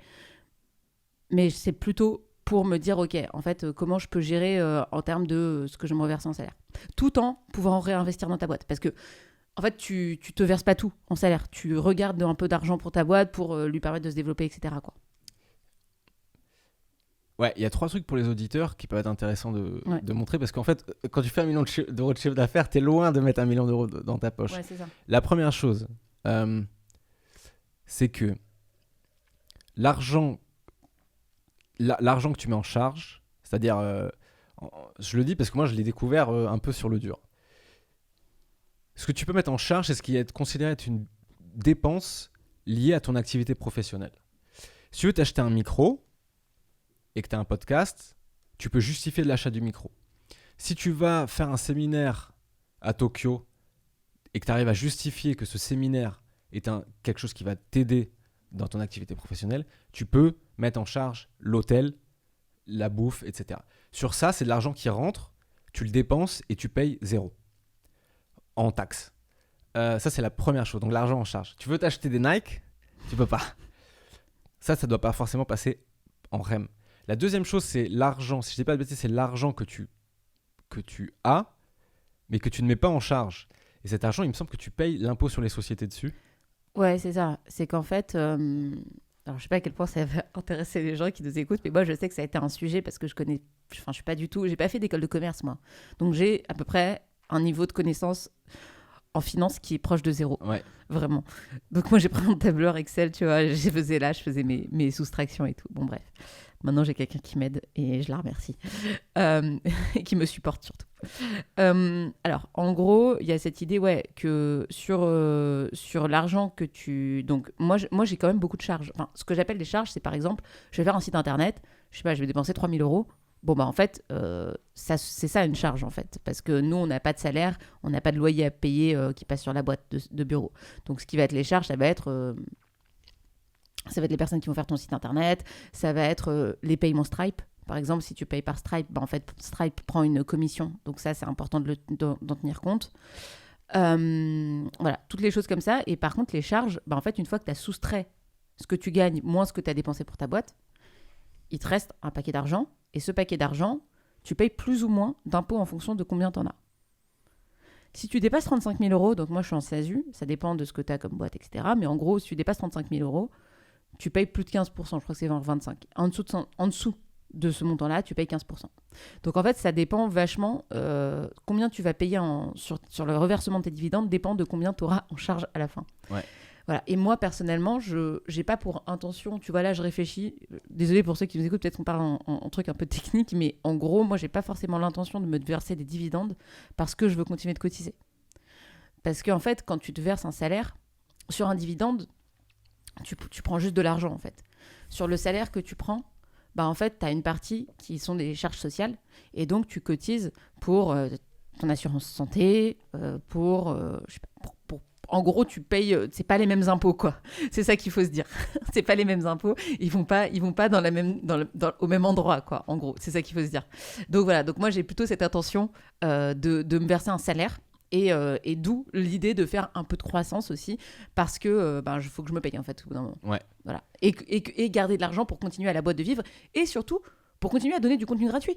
Parce que tu vois, quand je produis un live et que, je sais pas moi, faut que j'ai des gens qui m'aident à setup le truc et tout, bah ça coûte de l'argent, tu vois. Et pourtant, le live, il est gratuit. Donc, il y a ça aussi. Parfois, tu es aussi obligé d'augmenter ton chiffre d'affaires pour augmenter ton impact, tu vois. Pour faire, tu vois, là, le site internet, c'est un plus beau site, c'est cool. Tu vois, t'as aussi cette idée-là de... Quand tu es un média, bah, tu peux aussi investir en te disant bah, ok, là, je mets de l'argent, je veux faire de la croissance pour ma boîte, mais finalement, c'est au lieu de toucher une personne, bah, je vais en toucher 1000 avec du contenu gratuit. Tu vois. Il y a ça aussi. Ouais. Ouais, donc la troisième étape, c'est que donc, sur ce que tu mets pas en charge, donc tu as l'impôt sur les sociétés qui est entre 20 et 42%. Et si tu veux te le mettre en rémunération, et ça beaucoup de gens ne le savent pas, c'est que tu dois payer l'impôt sur les sociétés et tu dois payer l'impôt sur le revenu. Et là, tu te fais sucrer 1 euro sur 2 par les divers trucs. Donc c'est très difficile en fait de sortir l'argent. Et si vous voulez vous acheter des Nike, eh ben ça part pas en charge. Tu dois payer l'impôt sur les sociétés, tu dois payer l'impôt sur le revenu, et après ça, tu as de l'argent et tu peux t'acheter des Nike et tu payes 20% de TVA en plus sur les Nike. C'est difficile, mais en même temps, c'est proportionnel à l'argent que tu gagnes, en fait. Je veux dire, il y a ça aussi, c'est que tu payes beaucoup d'impôts parce que tu gagnes beaucoup d'argent. Enfin, quand on fait, tu vois, les 500 € de l'heure, les machins, les chiffres d'affaires qu'on peut faire, ben, tu vois, tu crées de la valeur et donc, du coup, ben, en fait, tu la redistribues. Et on paye beaucoup d'impôts parce qu'on gagne beaucoup d'argent, en fait, en vrai. Et ça, c'est un truc genre... Enfin, si t'es en guerre avec ça, bah, c'est sûr que tu souffres. Exactement. J'ai un pote qui s'appelle... Non, je vais pas le nommer. Il m'a dit, en fait, ça sert à rien de râler contre les taxes. Concentre-toi sur faire un max de cash. L'État va t'en prendre un paquet. Et du coup, il t'en restera quand même un max. Et donc, c'est pour ça que souvent, les gens, ils veulent aller à des hauts niveaux. Parce qu'en fait, l'État te sucre tout, quoi. Ouais, c'est ça. Et puis, enfin, l'État et puis, enfin, même toi-même, tu vois, c'est de l'argent, en fait, d'un autre côté, il t'est redistribué, tu vois. Enfin, moi, demain, mon enfant, il va aller à l'école, tu vois, enfin, gratuitement en France, c'est trop bien. On vit dans un pays où il y a une démocratie, donc c'est cool, tu vois. Enfin, bon, voilà, tu vois, il y a plein d'autres choses à côté qui font que moi, ça me dérange pas, l'argent que je redonne. La seule chose que je me dis, c'est faut pas se planter. Enfin, faut pas faire des erreurs bêtes, en fait. Genre, je m'en fous de payer des impôts, tu vois. Mais à choisir entre est-ce que tu préfères payer l'impôt sur les revenus ou est-ce que tu préfères te verser en salaire, bah, c'est là où ça devient technique et c'est là où ça dépasse des compétences. Et pour en revenir à cette discussion entrepreneur qu'on a, ou solopreneur, c'est que... bah, c'est que en fait, c'est toi et toi-même. Et parfois, tu fais des erreurs qui te coûtent cher. Ouais. Tu te rends pas compte, tu fais des erreurs et en fait, tu fais des trucs qui pourraient être évités parce qu'en fait, bah, typiquement, la case à cocher sur le prélèvement libératoire, là, alors je laisserai... moi, je l'ai pas vécu, mais bon, probablement que tu en parleras mieux que moi. Mais en gros, bah, en fait, c'est des choses qui sont bêtes, mais qui te permettent de mieux gérer. Voilà, c'est ça en fait l'idée. L'idée, c'est pas de se dire comment... Moi, en tout cas, moi, ce que je me dis pas comment je paye moins. Je me dis, ok, comment je paye, comment je crée un montage qui est durable pour la santé financière de ma boîte et pour ma santé financière à moi en tant que Nina personnellement. Ouais, alors, oui, moi, alors, putain, mais le truc, c'est que c'est marrant parce que j'ai repéré un truc, c'est que tu parles à des mecs, à des gens smart, Ulysse, Maud Alaves, tu vois, créateur de contenu, pas de souci, 80 000 abonnés, comment faire du cash, pas de souci. Et en fait, tu parles à ces gens et tu leur parles de fiscalité. Les gens, ils redeviennent à la cour de maternelle et tu te rends compte que les gens n'y comprennent rien et ils ont... Et en fait, c'est ça le truc. C'est tout à l'heure, tu as dit, ouais, ça va devenir un peu technique et tout, mais c'est hyper utile parce que la fiscalité, c'est un putain de bordel, quoi. Si tu veux entreprendre, il faut avoir ces notions. Au-delà de la fiscalité qui est comment tu payes ou pas des impôts, au-delà de ça, c'est ta culture business et ta culture financière. Et ça, tu vois, par exemple, alors moi, j'ai mon expert comptable qui s'appelle Laura Belaïch, qui est top et qui accompagne pas mal d'entrepreneurs et de solopreneurs. Ben, elle, en fait, elle a fait mon éducation financière. C'est-à-dire qu'elle m'a expliqué que, voilà, l'argent que tu rentres, l'argent que tu sors, tes encaissements, tes décaissements, comment ça s'appelle. Là, aujourd'hui, je suis en train de mettre en place un tableau de trésorerie. Donc, un tableau de trésorerie, c'est un tableau où tous les mois, tu mets ce que tu rentres, ce que tu sors, pour pas, un moment, être en négatif, tout simplement. En fait, ça, c'est une culture business qui n'a rien à voir avec le marketing, qui n'a rien à voir avec les ventes et qui n'a rien à voir avec le copywriting, qui n'a rien à voir avec comment tu fais du reach, qui a juste à voir avec comment tu gères ton argent. Et ça, c'est une première chose. Et la deuxième chose, c'est qu'après, quand tu embauches, bah là, en fait, tu passes à un autre level parce que tu as un degré de responsabilité qui devient énorme. Là, tu vois, je suis en train de penser à recruter une alternante, mais en fait, c'est un degré de responsabilité. Alors, c'est génial parce que, pour plein de choses, parce que tu enseignes, parce que tu redistribues de la valeur, parce que la personne, elle va t'apporter aussi des choses. Enfin, c'est super cool. Mais en fait, tu te rends compte qu'il n'y a pas que... Tout à l'heure, on parlait de savoir-faire. On parlait de savoir-faire et de faire savoir. Bah, il y a aussi savoir gérer son argent. Et je vais finir par une anecdote. Moi, ma mère, Au moment, était entrepreneuse. Alors, elle a craché 2 boîtes. Euh, et un jour, elle m'a dit ouais, en fait, ben là, j'ai fait une connerie, justement, sur cette histoire d'argent qui est à toi, qui est pas à toi. Et en fait, c'était la panique. Alors, au final, ça s'est résolu, il n'y avait pas de problème, tu vois. Mais il y a vraiment cette histoire que tu peux être très bon dans ce que tu fais et hyper mauvais gestionnaire, en fait. Et ça, c'est un truc qu'on ne te l'apprend pas. Ouais. Et ce qui est intéressant, c'est qu'on t'en parle pas non plus sur les réseaux, tu vois. Euh, Ouais, parce que les sujets d'argent, en fait, ils sont touchy, en fait. Moi, je me suis rendu compte que dès que tu parles d'argent, bah, ça peut être compliqué, ouais. Mais pour une raison qui est totalement légitime, qui est que ben, on vit, euh, on vit dans un écosystème, on est totalement biaisé, et que en fait, ben, parfois quand tu parles, même sans aller sur des montants astronomiques, en fait, on est loin de la réalité de plein de gens, en fait, tu vois. Et ça, je m'en rends compte. Et c'est pour ça que, en fait, tu vois, au début, je parle de manière très ouverte comme on le fait là, et c'est cool, d'argent, mais toujours avec le truc de, en fait, ok, on vit. Enfin, parfois tu vois des montants, mais en fait, il faut toujours recontextualiser le truc, quoi. C'est toujours ça, en fait, qu'il faut voir. Et troisième chose, au-delà de ça, c'est on a tous les deux fait des bacs+5, donc on vit aussi dans un contexte où en fait on a genre le capital culturel et social de se dire vas-y on va monter une boîte et on va faire de l'argent, tu vois. Ce qui n'est pas accessible à beaucoup de gens. Alors là, je te rejoins complètement. Tu parles souvent dans tes contenus, je rebondis sur ça, ouais, les gens qui disent ouais, j'ai réussi parce que je l'ai mérité, parce que j'ai travaillé, etc. Euh, Moi, je mets beaucoup d'eau dans mon vin sur ces sujets parce que j'ai eu énormément de chance. Mm. Alors, mon père a fait bac+5 et il était il est ingénieur, enfin, il était ingénieur à la retraite, mais il m'a parlé avec tellement de facilité de l'argent, de l'investissement, que, et je le sens en fait dans ma posture, c'est que tu vois, mon père, quand je lui ai dit, si je lui dis ouais, dans la vie, je veux devenir multimillionnaire, mon père, il me dit, c'est cool, tu vois, genre, go for it. J'ai parlé à 2 potes, meufs. Elles ont commencé à parler de ces trucs-là, elles sont fait clasher, tu vois. Mm. Et c'est ouf à quel point, déjà, quand tes parents t'encouragent, ou ton oncle t'encourage, ou ce que tu veux, ou ta marraine, en fait, ça te donne des super pouvoirs. Et en fait, je me rends compte que le premier et le plus gros frein des gens à aller chercher ceux qu'ils méritent ou ceux qu'ils aimeraient avoir, c'est qu'ils se mettent des propres freins parce qu'ils pensent qu'ils ne le méritent pas, de un. De deux, parce qu'ils pensent que c'est mal, parce qu'ils ont une mauvaise culture financière. Et parce que parfois, en gros, quand tu veux gagner beaucoup d'argent, les gens, parfois de ton milieu familial ou amical, ils veulent te remettre à ta place, tu vois.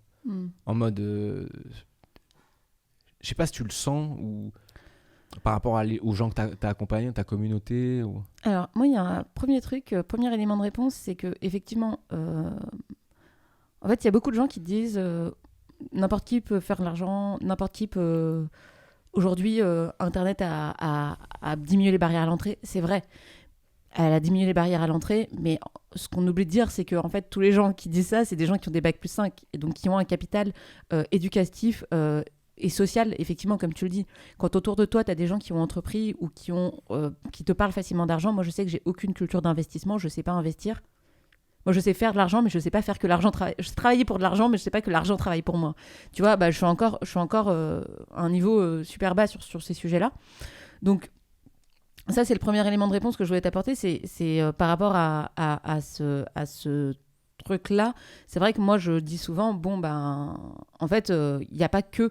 Peut-être que nous, on a monté nos boîtes avec un capital de zéro, tu vois. Enfin, juste le capital que tu mets au début. Mais on a pratiquement monté de zéro, on n'a pas levé de fonds. Mais par contre, on avait tout le background de tous ces gens qui est autour de nous. Que ce soit, comme tu dis, l'oncle, la tante, le frère, la sœur, le parent qui a essayé et qui a échoué. Tu vois, moi, c'était le cas de mes parents, tu vois. Enfin, de ma mère. Donc, voilà, ça, c'est un premier élément de réponse. Ensuite, le deuxième élément de réponse, quand tu me disais, oui, est-ce qu'il y a des gens qui veulent te remettre à ta place ? Enfin, je vais rebondir aussi sur la partie être une femme et parler d'argent. Être une femme et parler d'argent, c'est compliqué. On te remet souvent en question dans ta légitimité. C'est comme tous les actes de sexisme ou de racisme. En fait, quand toi tu vas le dénoncer, on va dire non mais c'est pas vrai, moi je considère une femme, moi je vois pas les couleurs, moi je vois pas les sexes, etc. Donc ça c'est vrai que je le sens moi personnellement, mais que surtout je l'ai vu sentir dans ma communauté. Et ce qui est incroyable, c'est qu'au début, quand on te dit ça, au début en fait, ta première réaction face au sexisme, et c'est pareil pour le racisme, c'est pas de te dire c'est un con, c'est de dire ah mais en fait c'est la honte, tu vois. Tu te dis pas, tu te dis est-ce que c'est moi qui hallucine ou est-ce que c'était sexiste cette remarque?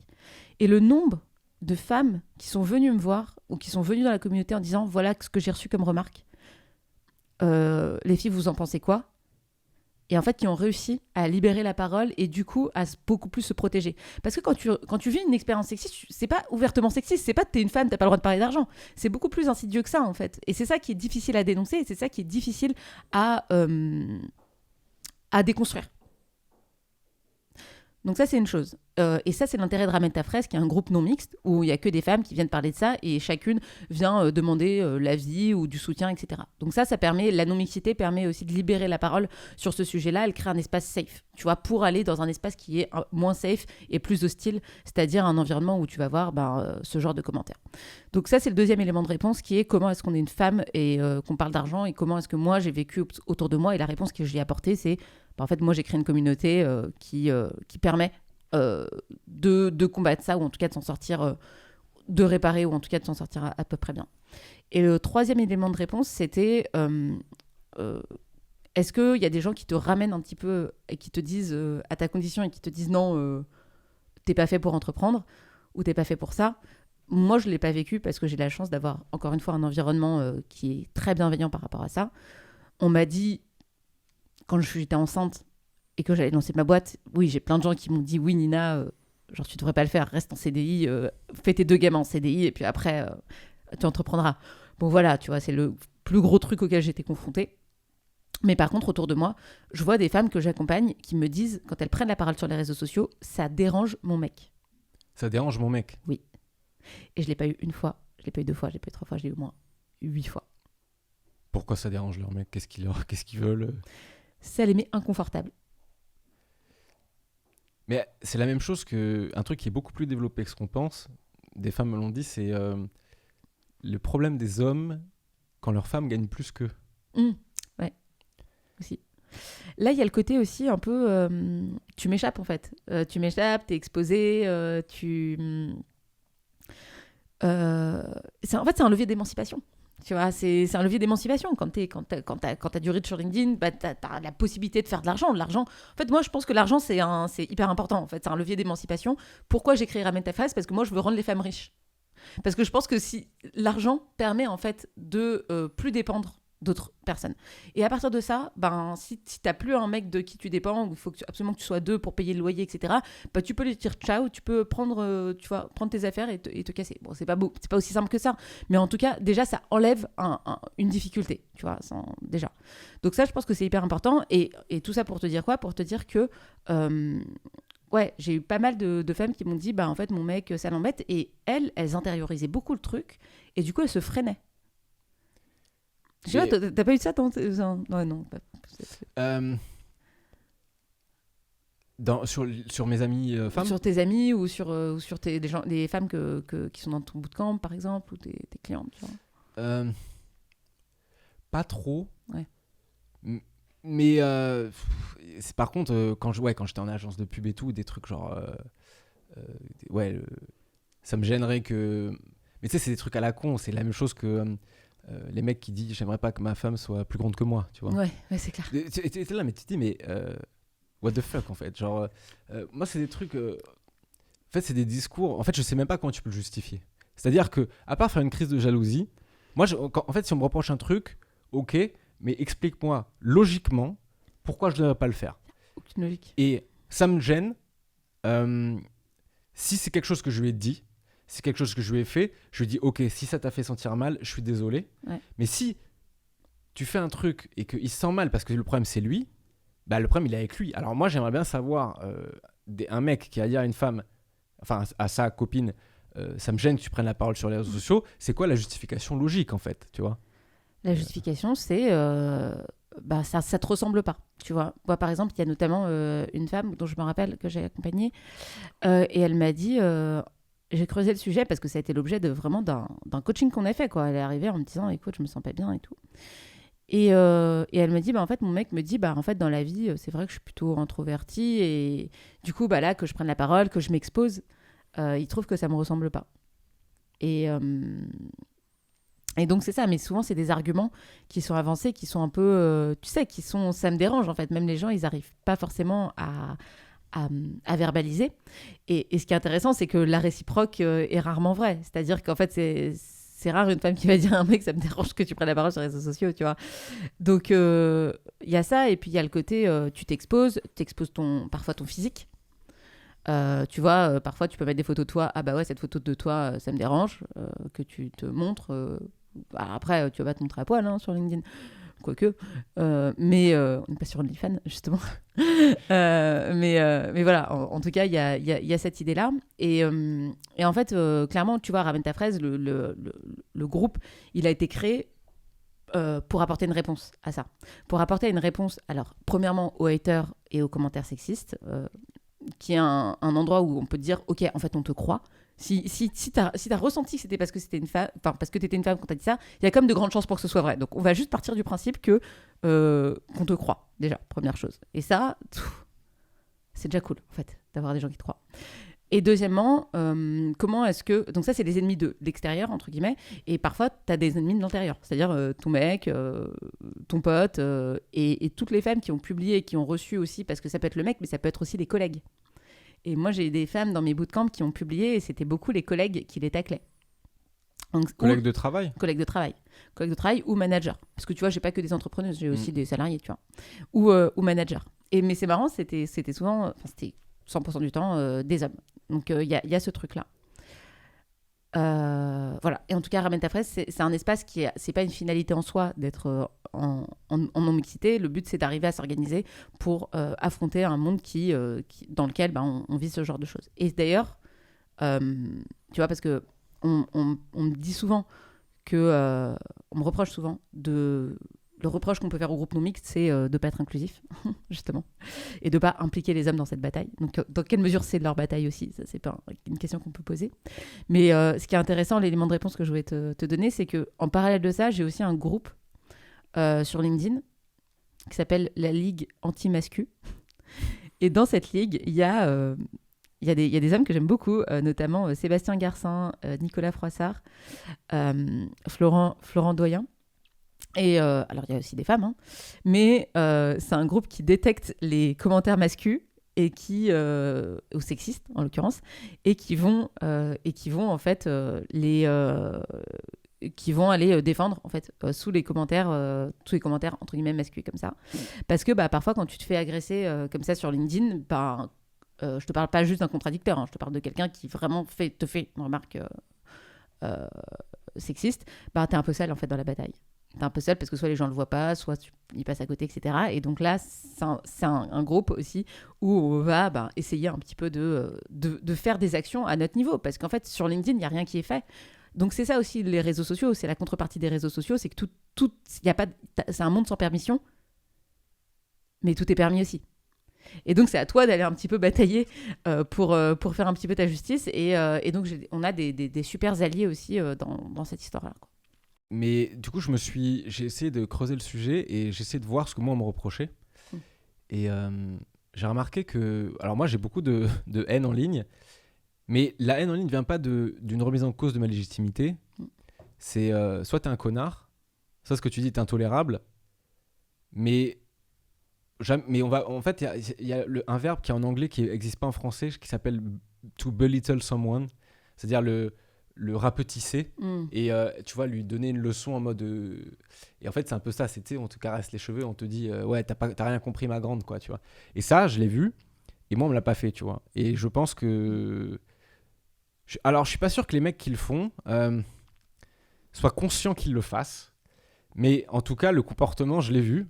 Et en discutant avec... et donc moi, je ne l'ai pas senti pour moi, mais en discutant avec des femmes créatrices de contenu, tu sens que, ça, c'est... Oui, elles c'est pas qu'elles prennent plus cher, c'est que les attaques sont plus sournoises. Exactement, c'est ça. C'est ça. Il y a clairement les attaques qui sont plus sournoises. Et il y a un deuxième élément qui est intéressant, c'est que quand tu prends un mec d'école de commerce, parce que c'est souvent ça sur LinkedIn dans cet écosystème-là, d'école de commerce blanc en général, et que tu le fais parler, et qu'en général, il va te citer des personnes, il va souvent te citer des mecs qui lui ressemblent. Et ça, c'est marrant, c'est un phénomène. Et tu vois, juste. Et c'est pas méchant, en fait, tu vois, c'est ça. En fait, ce qu'il faut avoir en tête dans cette histoire, c'est que. Il n'y a pas de méchants, il y a juste aussi cette... Alors, il y a des gens qui sont ouvertement méchants, mais la plupart des gens qui sont sexistes, même... En fait, on est tous sexistes parce qu'on vit dans une société patriarcale dans laquelle on est tellement infusé de ça que même moi, en fait, ça m'arrive de faire des remarques sexistes parce qu'en fait, on est imprégné par ça. Donc, les gens qui ont des comportements sexistes, c'est pas parce que... Enfin, c'est pas parce qu'ils sont méchants, c'est parce que aussi ils vivent dans une société qui les pousse à avoir ce genre de comportement. Et donc, pour en revenir à mon exemple, ça souvent, tu cites des gens qui te ressemblent. Et donc, c'est assez marrant de voir dans des discours, etc., ou dans des invitations de podcasts, ou dans des gens qui mentionnent sur LinkedIn, à quel point, en fait, tu reproduis qui tu es et tu cites des gens qui te ressemblent.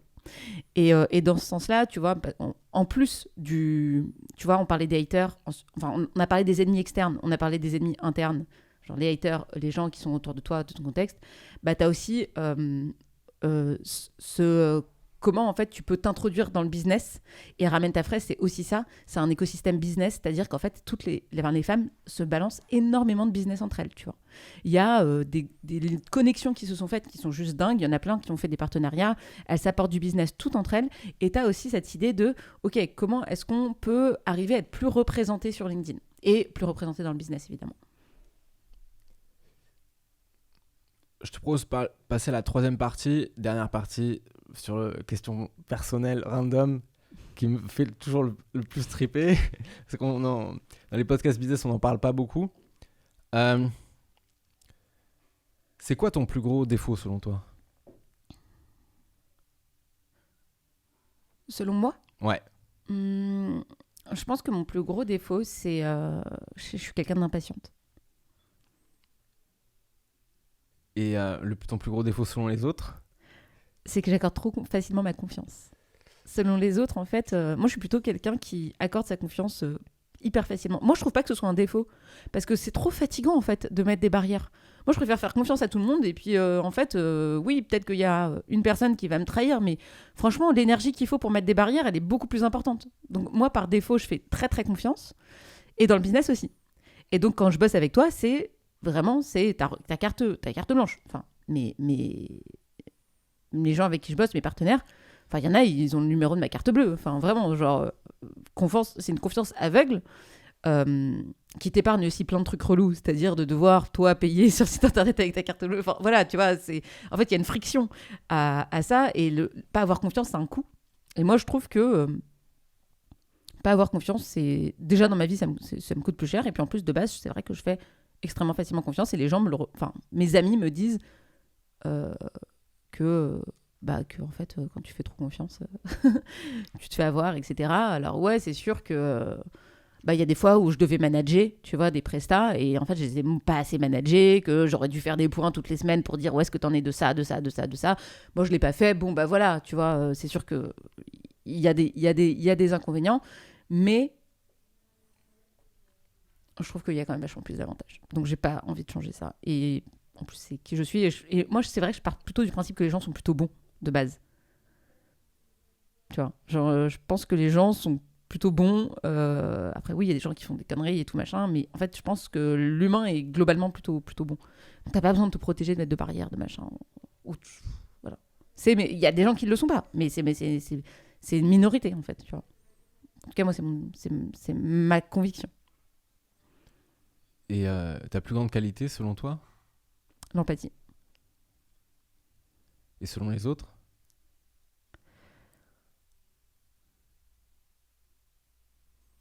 Selon les autres, je pense que c'est la générosité. Je donne assez inconditionnellement. Si tu devais manger un seul plat pendant une année entière, qu'est-ce que tu prendrais? Je changerais des pâtes. Des pâtes? Mais oui, parce que les pâtes, tu peux faire des pâtes à tout. Tu vois, tu peux faire des pâtes au pesto, tu peux faire des pâtes carbo, tu peux faire des pâtes à l'arrabbiata, tu peux faire des pâtes aux truffes. Non, mais c'est là, tu dois manger la même chose, exactement la même assiette. Tu peux pas changer. Ce hack un peu que j'ai fait. Qu'est-ce que je mangerais? En vrai, tu sais, moi je mange souvent la même chose en fait tous les jours. Je suis pas quelqu'un de très... Mais c'est quoi? Qu'est-ce que tu manges? En fait, je suis assez obsessionnelle. C'est-à-dire qu'il y a des fois où je vais commencer à manger un truc et je vais manger que ça. En ce moment, c'est les poissons panés. Du poisson pané? Ouais, en ce moment, je mange que du poisson pané. Mais c'est pas très bon pour la santé, le poisson pané. Ouais, je sais, mais en ce moment, j'ai un délire poisson pané, tu sais. Genre, en fait, j'ai des envies de femme enceinte, mais sans être enceinte, tu vois. Donc, je vais manger du poisson pané. Mais surgelé ou tu le panes toi? Ouais, surgelé et tout, plus, un truc hardcore, hein, vraiment. Mais en ce moment, c'est un gros délire. Non, après, qu'est-ce que je kiffe? Franchement, j'aime trop manger. Moi, j'aime trop de trucs, en fait. Ah ouais, le dal, tu vois, un petit dal aux lentilles corail, là, tu vois, c'est pas mal. Il y a peu de gens qui connaissent le dal. C'est indien, non? Ouais, c'est indien. Ouais. Tu peux décrire? En fait, c'est des lentilles. Ouais. Alors, tu as différents types de lentilles, mais là, c'est des lentilles corail. Du coup, ça te fait une espèce de bouillie, tu vois, avec plein d'épices. Et genre, souvent, c'est hyper piquant. Moi, j'adore. Et tu manges ça en général avec du riz. Donc, ce qui est intéressant, c'est que pour les gens qui sont végétariens, ça permet de consommer des légumineuses en grande quantité, et l'association légumineuse plus féculent, ça te fait des protéines en fait. Donc c'est hyper intéressant en termes de nutrition d'associer les deux. Donc en plus d'être super bon. Il y a les nano-fromages aussi, c'est super bon. Ah ouais. Alors, là, c'est bon, je suis branchée sur la bouffe indienne. Nano-fromage, c'est ouf. À quoi elle ressemble ta morning routine? Alors, tu sais, il y a une vie avant d'avoir un enfant, une vie après. Donc là, ma morning routine, en fait, elle ressemble à rien. Non, je rigole. En fait, Thibaut se réveille le matin, donc... C'est ton fils, Thibaut. Thibaut, c'est mon mec. Mon fils voilà. s'appelle Léon. Ouais. Donc Thibaut, on s'est fait un deal avec Thibaut, c'est que c'est lui qui fait toutes les nuits. C'est-à-dire que si Léon, notre enfant, se réveille la nuit, c'est lui qui va s'en occuper. Oui. Ce deal est venu du fait que je dis, c'est bon, j'ai fait 9 mois de grossesse. Gars, on peut faire. Tu vois, j'ai fait le podcast, tu fais la diffusion. Ouais, c'est ça, exactement. Je fais le podcast, tu fais la diffusion. Donc, c'est lui qui se réveille toutes les nuits. Et le matin, il part bosser. Et donc, à 7h du mat, globalement, il prend Léon, il le met dans le lit avec moi. Et donc, je reste avec Léon, qui est forcément réveillé, de 7h à 9h. Et la nounou arrive à 9h. T'as une nounou? Ouais, j'ai une nounou. Ça coûte cher, ça, non? Ça coûte cher. Bah, c'est une employée, en fait. Donc, j'emploie quelqu'un en CDI personnellement. Tu le mets en charge sur ta boîte, ça? Ah non, bah non. Ah bah tu sais quoi, appelle à Bruno Le Maire, la nounou devrait pouvoir être mise en charge, parce que c'est très important. Par rapport à la charge mentale que ça te donne, après j'ai ce qu'on appelle les chèques CESU, donc c'est très bon hack que je donnerais aussi aux filles, aux femmes de ma communauté, qui est qu'en fait tu peux avoir des chèques CESU, donc c'est des chèques emploi-service, quand tu es seule dans ta boîte. Donc ça te permet en fait d'avoir, je crois que c'est 2 000 € maximum, que tu peux sortir et que tu peux mettre en chèque emploi-service. Donc ça, donc j'ai la nounou, mais attends, c'est pas tout, parce que ça coûte très cher d'avoir une nounou, donc du coup, on a un deuxième enfant qu'on fait garder à la maison. Donc en fait, c'est ce qu'on appelle une cofamille, et c'est-à-dire qu'il y a Léon qui est gardé par cette nounou, et il y a un autre enfant qui vient le matin à 9h en même temps que la nounou et qui est gardé à la maison. Donc à la maison, moi je travaille et il y a 2 enfants. Voilà. Donc la morning routine, en gros, c'est me lever, essayer de faire en sorte que Léon se rendorme, mais en général ça marche pas trop. Et le filet à Mathé à 9h, donc Mathé qui est la nounou, à 9h. Et là je peux penser peut-être à m'habiller, mais en général je m'habille pas trop. J'essaie de faire en sorte que je sois à peu près bien. Je prends un bol de thé et puis je me mets à bosser. À quelle heure? Alors, si j'ai bien dormi, je me mets à 9h30, tu vois. Mais alors avant, c'était pas du tout ça ma vie, hein, quand j'avais pas d'enfant. Parce qu'après, je te ferai la morning routine quand t'as pas d'enfant.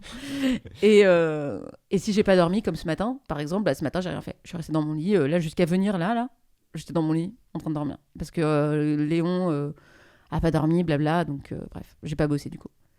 Et avant morning routine, avant enfant, Thibaut se lève, me dit au revoir. Je me rendors jusqu'à l'heure où mon corps se réveille, en fait. Voilà, c'est tout. Je vais te donner des concepts de vie et tu vas me dire à quel point tu es satisfaite de 1 à 10. Ok. Et t'as pas le droit de dire 7. Ok. Santé. 8. C'est beaucoup 8. Ouais. En fait, je fais beaucoup d'efforts pour ma santé. Alors, à part les poissons padés. On a le droit. Ouais, voilà, c'est ça. Non, je vais au sport. Je fais du sport en ce moment. Après, ça dépend toujours de la conjoncture, mais en ce moment, je fais du sport 4 fois par semaine. En fait, Tu fais quoi? je fais du vélo. Je fais du vélo en salle, Ok. comme une vraie Donc, parisienne. cardio. Ouais, je fais du cardio, comme une vraie parisienne. Weight, tu fais? Non, j'en fais pas. Maintenant, je fais plus que du vélo, je fais plus que du cardio. Mais en gros, j'ai toujours fait, selon les périodes de ma vie, mais à partir de mes 20 ans, j'ai toujours essayé de faire entre 2 heures et 4 heures de sport par semaine. Ok. Tu vois. En fonction de la conjoncture, tu vois, par exemple, quand j'étais enceinte, ouais, c'est sûr que je faisais pas de sport, mais bon, voilà. Alimentation, ben là, tu vois, j'ai arrêté le sucre depuis le 29 août. Sucre, c'est-à-dire aussi non, les pâtelleries, tu manges du coup. Alors, les pâtelleries, j'en mange, pas énormément, ce qu'on appelle les glucides, mais Ouais. surtout, j'ai arrêté les sucres raffinés. C'est quoi? C'est genre les bonbons? Ouais, par exemple, les bonbons, tout ce qui est bonbons, gâteaux, etc. Ok. Où Alcool? je le limite énormément. L'alcool, j'ai jamais trop bu. Donc, je le limite quand même pas mal. Mais en tout cas, j'essaie d'arrêter le sucre. Enfin, j'ai arrêté le sucre parce que je me suis rendu compte que ça avait été des énormes coups de barre de la journée. Genre, tu prends un cookie en dessert, mais Ouais. après, tu vas dormir, en fait. T'es mort. Mais ouais, c'est ça. Et donc ça, c'est un truc que je me suis rendu compte, ça jouait vachement sur ma productivité, mon moral, etc. Et donc ça, c'est vrai que j'ai arrêté pour le coup. Satisfaction financière? Franchement, je suis à 8. Enfin, je touche, tu vois, là, je me paye pas de salaire, mais je vis très bien, en fait, avec mon chômage. Enfin, j'ai adapté mes dépenses, etc. Mais, et puis Thibaut gagne aussi sa vie, tu vois, on est deux. Et ça, c'est cool, en fait, la vie, t'es quand même vachement plus riche à deux, malheureusement. Ouais. Malheureusement, mais c'est vrai, parce que surtout quand tu vis à Paris, en fait. Thibaut et moi, on n'aurait jamais eu les moyens d'avoir l'appartement qu'on a aujourd'hui si on avait été tout seul. Et c'est là où tu vois le problème de quand t'es mère célibataire ou quoi, ben, en fait, c'est compliqué. Quand t'es seule, c'est vraiment plus compliqué. Donc, à deux, t'es quand même vachement plus riche. Donc je suis hyper satisfaite financièrement. Enfin, voilà. Après, ouais, c'est sûr que je pourrais avoir plus, mais je sais pas exactement ce que je ferais avec plus d'argent. Bonheur?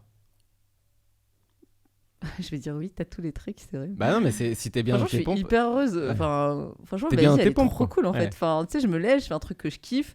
J'ai un enfant qui va bien, qui est en bonne santé. J'ai un mec qui est trop sympa. Les gens que j'aime, vont bien.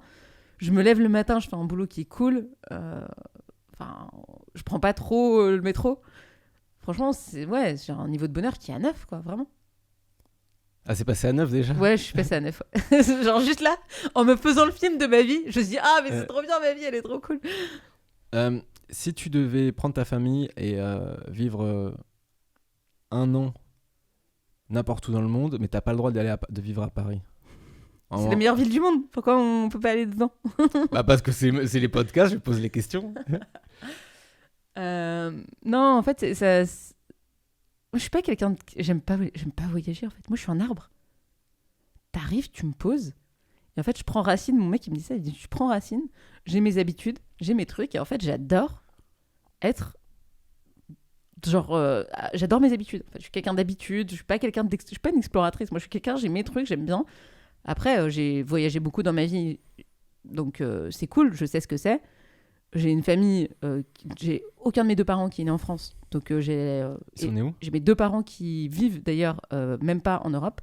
Ma mère, elle est née à Madagascar et mon père est né à l'île Maurice. Elle est malgache, il est mauricien? Ouais, elle est indienne, mais elle est née à Madagascar. Ok. En fait, la famille du côté de ma mère, genre, ils étaient indiens, et ils ont immigré à Madagascar, ils ont fait une génération à Madagascar, après ils sont allés à Paris. Donc en fait, c'est tu vois, voilà, peut-être c'est cette histoire qui fait que là, tu vois, je suis implantée, je kiffe, quoi. Donc si je devais vivre ailleurs, là, franchement, je dirais Lyon. Non, Vrai j'ai vécu à Lyon, ouais, j'ai trouvé ça assez cool. Je sais que ce matin, j'ai posé la même question à Julien Song, il m'a répondu Lyon. Ah, c'est vrai? Ouais, je te jure. En vrai, c'est trop bien Lyon. Ça ressemble un peu à Paris déjà. Enfin, c'est une grande ville en France, donc c'est assez cool. Et ouais, j'aime bien. Et une autre ville que j'avais faite, que j'avais bien aimée, c'était Madrid aussi. Ok. C'est cool parce qu'il fait beau, il fait bon, c'est sympa. Voilà. Ça te saoule pas Paris un peu? Il y a quand même des côtés Quels sont les mauvais côtés de Paris? Parce que moi, je commence pas là-dessus parce qu'à chaque fois, je fais parle de tracher. Paris, je me fais exterminer. Mais Non, non, en fait, il y a des côtés pas cool. Il y a des côtés pas cool à Paris. lesquels? Effectivement, le métro, par exemple. Oh, Le métro, c'est horrible, mais moi, je me suis créé une vie à Paris où je me débrouille pour ne pas être confrontée au côté négatif. Donc, c'est-à-dire que là, pour venir ici, j'ai pris le métro, mais c'est ultra rare que je prenne le métro. J'essaie de ne pas prendre le métro. Tous les rendez-vous que je fais, en fait, j'ai le luxe de pouvoir choisir ma vie. C'est l'avantage d'être solopreneur. Tu vois, il y a des inconvénients, il y a des avantages. Bah, ça fait partie des avantages. Tu peux choisir où tu travailles. Donc, moi, les rendez-vous, je les fais tous dans mon quartier. Quand je fais un déjeuner, je sais qu'il est à côté de chez moi. Je vais toujours au même endroit, je vais toujours au même resto. C'est toujours le même truc. C'est à 10 minutes à pied. Hop. Donc, le premier hack quand tu vis à Paris et que tu es entrepreneur, c'est genre, essaie de pas sortir de ton quartier. Si tu prends pas le métro, déjà, ta qualité de vie à Paris, c'est pas la même. Tu vois. Donc déjà, ça c'est le premier élément de réponse. Et deuxième élément de réponse, un des trucs relous à Paris, c'est aussi que tu as des apparts qui sont pas très grands. Bon, bah là, c'est vrai que quand on est à deux avec Thibaut, ça va, tu vois. Enfin, on a un appart, on est hyper ouais. confortable, on peut avoir un enfant, c'est cool. Vous êtes mariés? Non, on n'est pas mariés.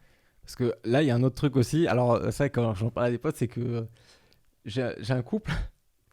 En fait, je leur ai dit, mais vous mariez maintenant, mais pourquoi? Et en fait, j'ai creusé. Et en fait, à la fin, j'ai compris que la raison pour laquelle ils voulaient pas. La raison. Ils m'ont dit plein de raisons, mais en fait, la vraie raison, je pense que c'était pour une raison fiscale. Parce que les gens ne le savent pas tous, mais quand t'es marié, t'es avantagé fiscalement. Ouais, je sais pas si c'est toujours vrai cette histoire parce que tu sais que maintenant il y a le prélèvement à la source, c'est individuel et Oui. tout, donc je sais pas si c'est toujours vrai cette histoire, mais probablement qu'ils ont mieux creusé le truc que moi. Alors figure-toi qu'on voulait se marier avec Thibaut, alors pas pour la fiscalité, mais parce qu'on adore faire la fête. Et donc on s'est Ah dit oui. vas-y, on va faire une énorme soirée avec tous nos potes. Et en fait, en vrai, c'était tellement d'organisation, genre tellement de trucs à faire. C'est Et ça cher. coûte cher Ouais. aussi. Et, ouais, et ça coûte cher, mais on s'est dit vas-y, on fait un petit truc. Et franchement, ouah, on est de la flemme. Du coup, on a eu un enfant. C'est Ouais. quand même vachement plus facile. Non, je rigole. Je rigole. Mais oui, on voulait. Et puis, en fait, on s'est ravisé. Et puis, on s'est dit qu'on le fera plus tard aussi. En fait, on s'est dit que ce sera l'occasion de refaire la fête, de refaire un Ouais. truc cool plus tard. C'est quoi ton plaisir coupable? Les poissons panés. J'ai pensé, je me dis, sauf les poissons panés. Mais t'as le droit de dire ça, hein? Non, mon plaisir coupable, franchement, c'est que j'ai. Je sais pas si c'est coupable ou pas, mais j'ai une adresse email et qui est dédiée uniquement aux newsletters. Donc, c'est-à-dire que sur cette adresse email, j'ai toutes les newsletters du monde. Et parfois, je me tape mais des délires. Genre, je l'ouvre et je le lis, mais je lis pendant une heure des trucs qui ont Ok. rien à voir les uns avec les autres. Mais de qui? Bah, et franchement, faudrait que je regarde, mais j'ai toutes les enfin j'ai n'importe quel newsletter que je trouve cool. Je fais vas-y, je vais regarder ce que ça donne. Alors j'allais donner l'adresse, mais non parce que sinon les gens ils vont m'inscrire à plein de newsletters. Déjà que je galère, mais en vrai je m'abonne à plein de newsletters. Il y a celle de Nicolas Galita qui s'appelle l'Atelier Galita que j'adore. Enfin vraiment c'est une newsletter quotidienne. Donc, ce que j'aime bien avec cette idée d'avoir du contenu quotidien aussi. Il y a la tienne, tu vois, par exemple. Merci. Voilà, quand même. Solo business. Sur le business. .substack.com. Voilà, exactement, pour ne pas la citer. Non, franchement, il y a plein de newsletters que je trouve cool. Il y a celle de Caroline Jurado, tu vois, qui est sur les cryptos. Il y a celle de Yonan Lopez, qui est sur l'investissement. Enfin, franchement, il y a énormément de newsletters que je trouve très cool et qui est une manière de consommer du contenu. Il y a aussi pas mal de créateurs américains que je suis, tu vois. Ali Abdaal, Justin Wesh, notre ami, qui est une super newsletter. Voilà, enfin bon, bref. En tout cas, tu me mets là-dedans. En fait, c'est le truc, je sais que si je l'ouvre, je vais passer 2 heures, je vais perdre 2 heures de productivité, quoi, très clairement. Et dernière question, avant de clore le podcast. Qu'est-ce que la vie t'a appris qu'on t'a pas enseigné? Ça pouvait être une chose ou deux choses. Bah, la confiance en moi. Je pense que c'est quelque chose qui est très dur à... Moi, de base, je suis pas quelqu'un qui avait confiance en elle.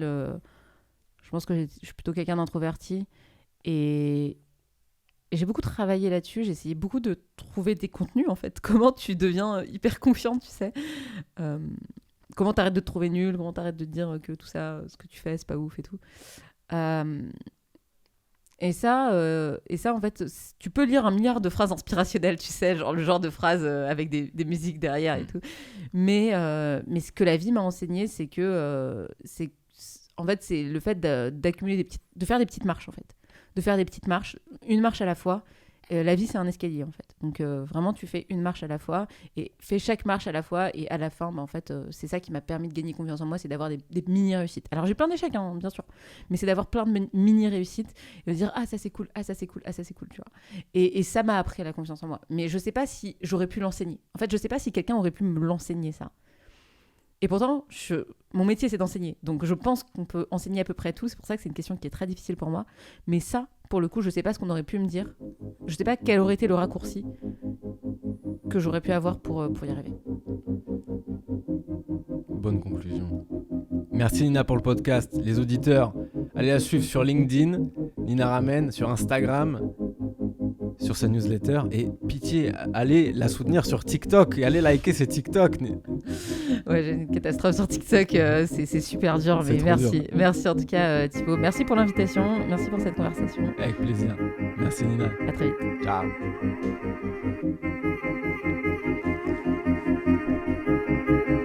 On a fait le tour du monde. Hein.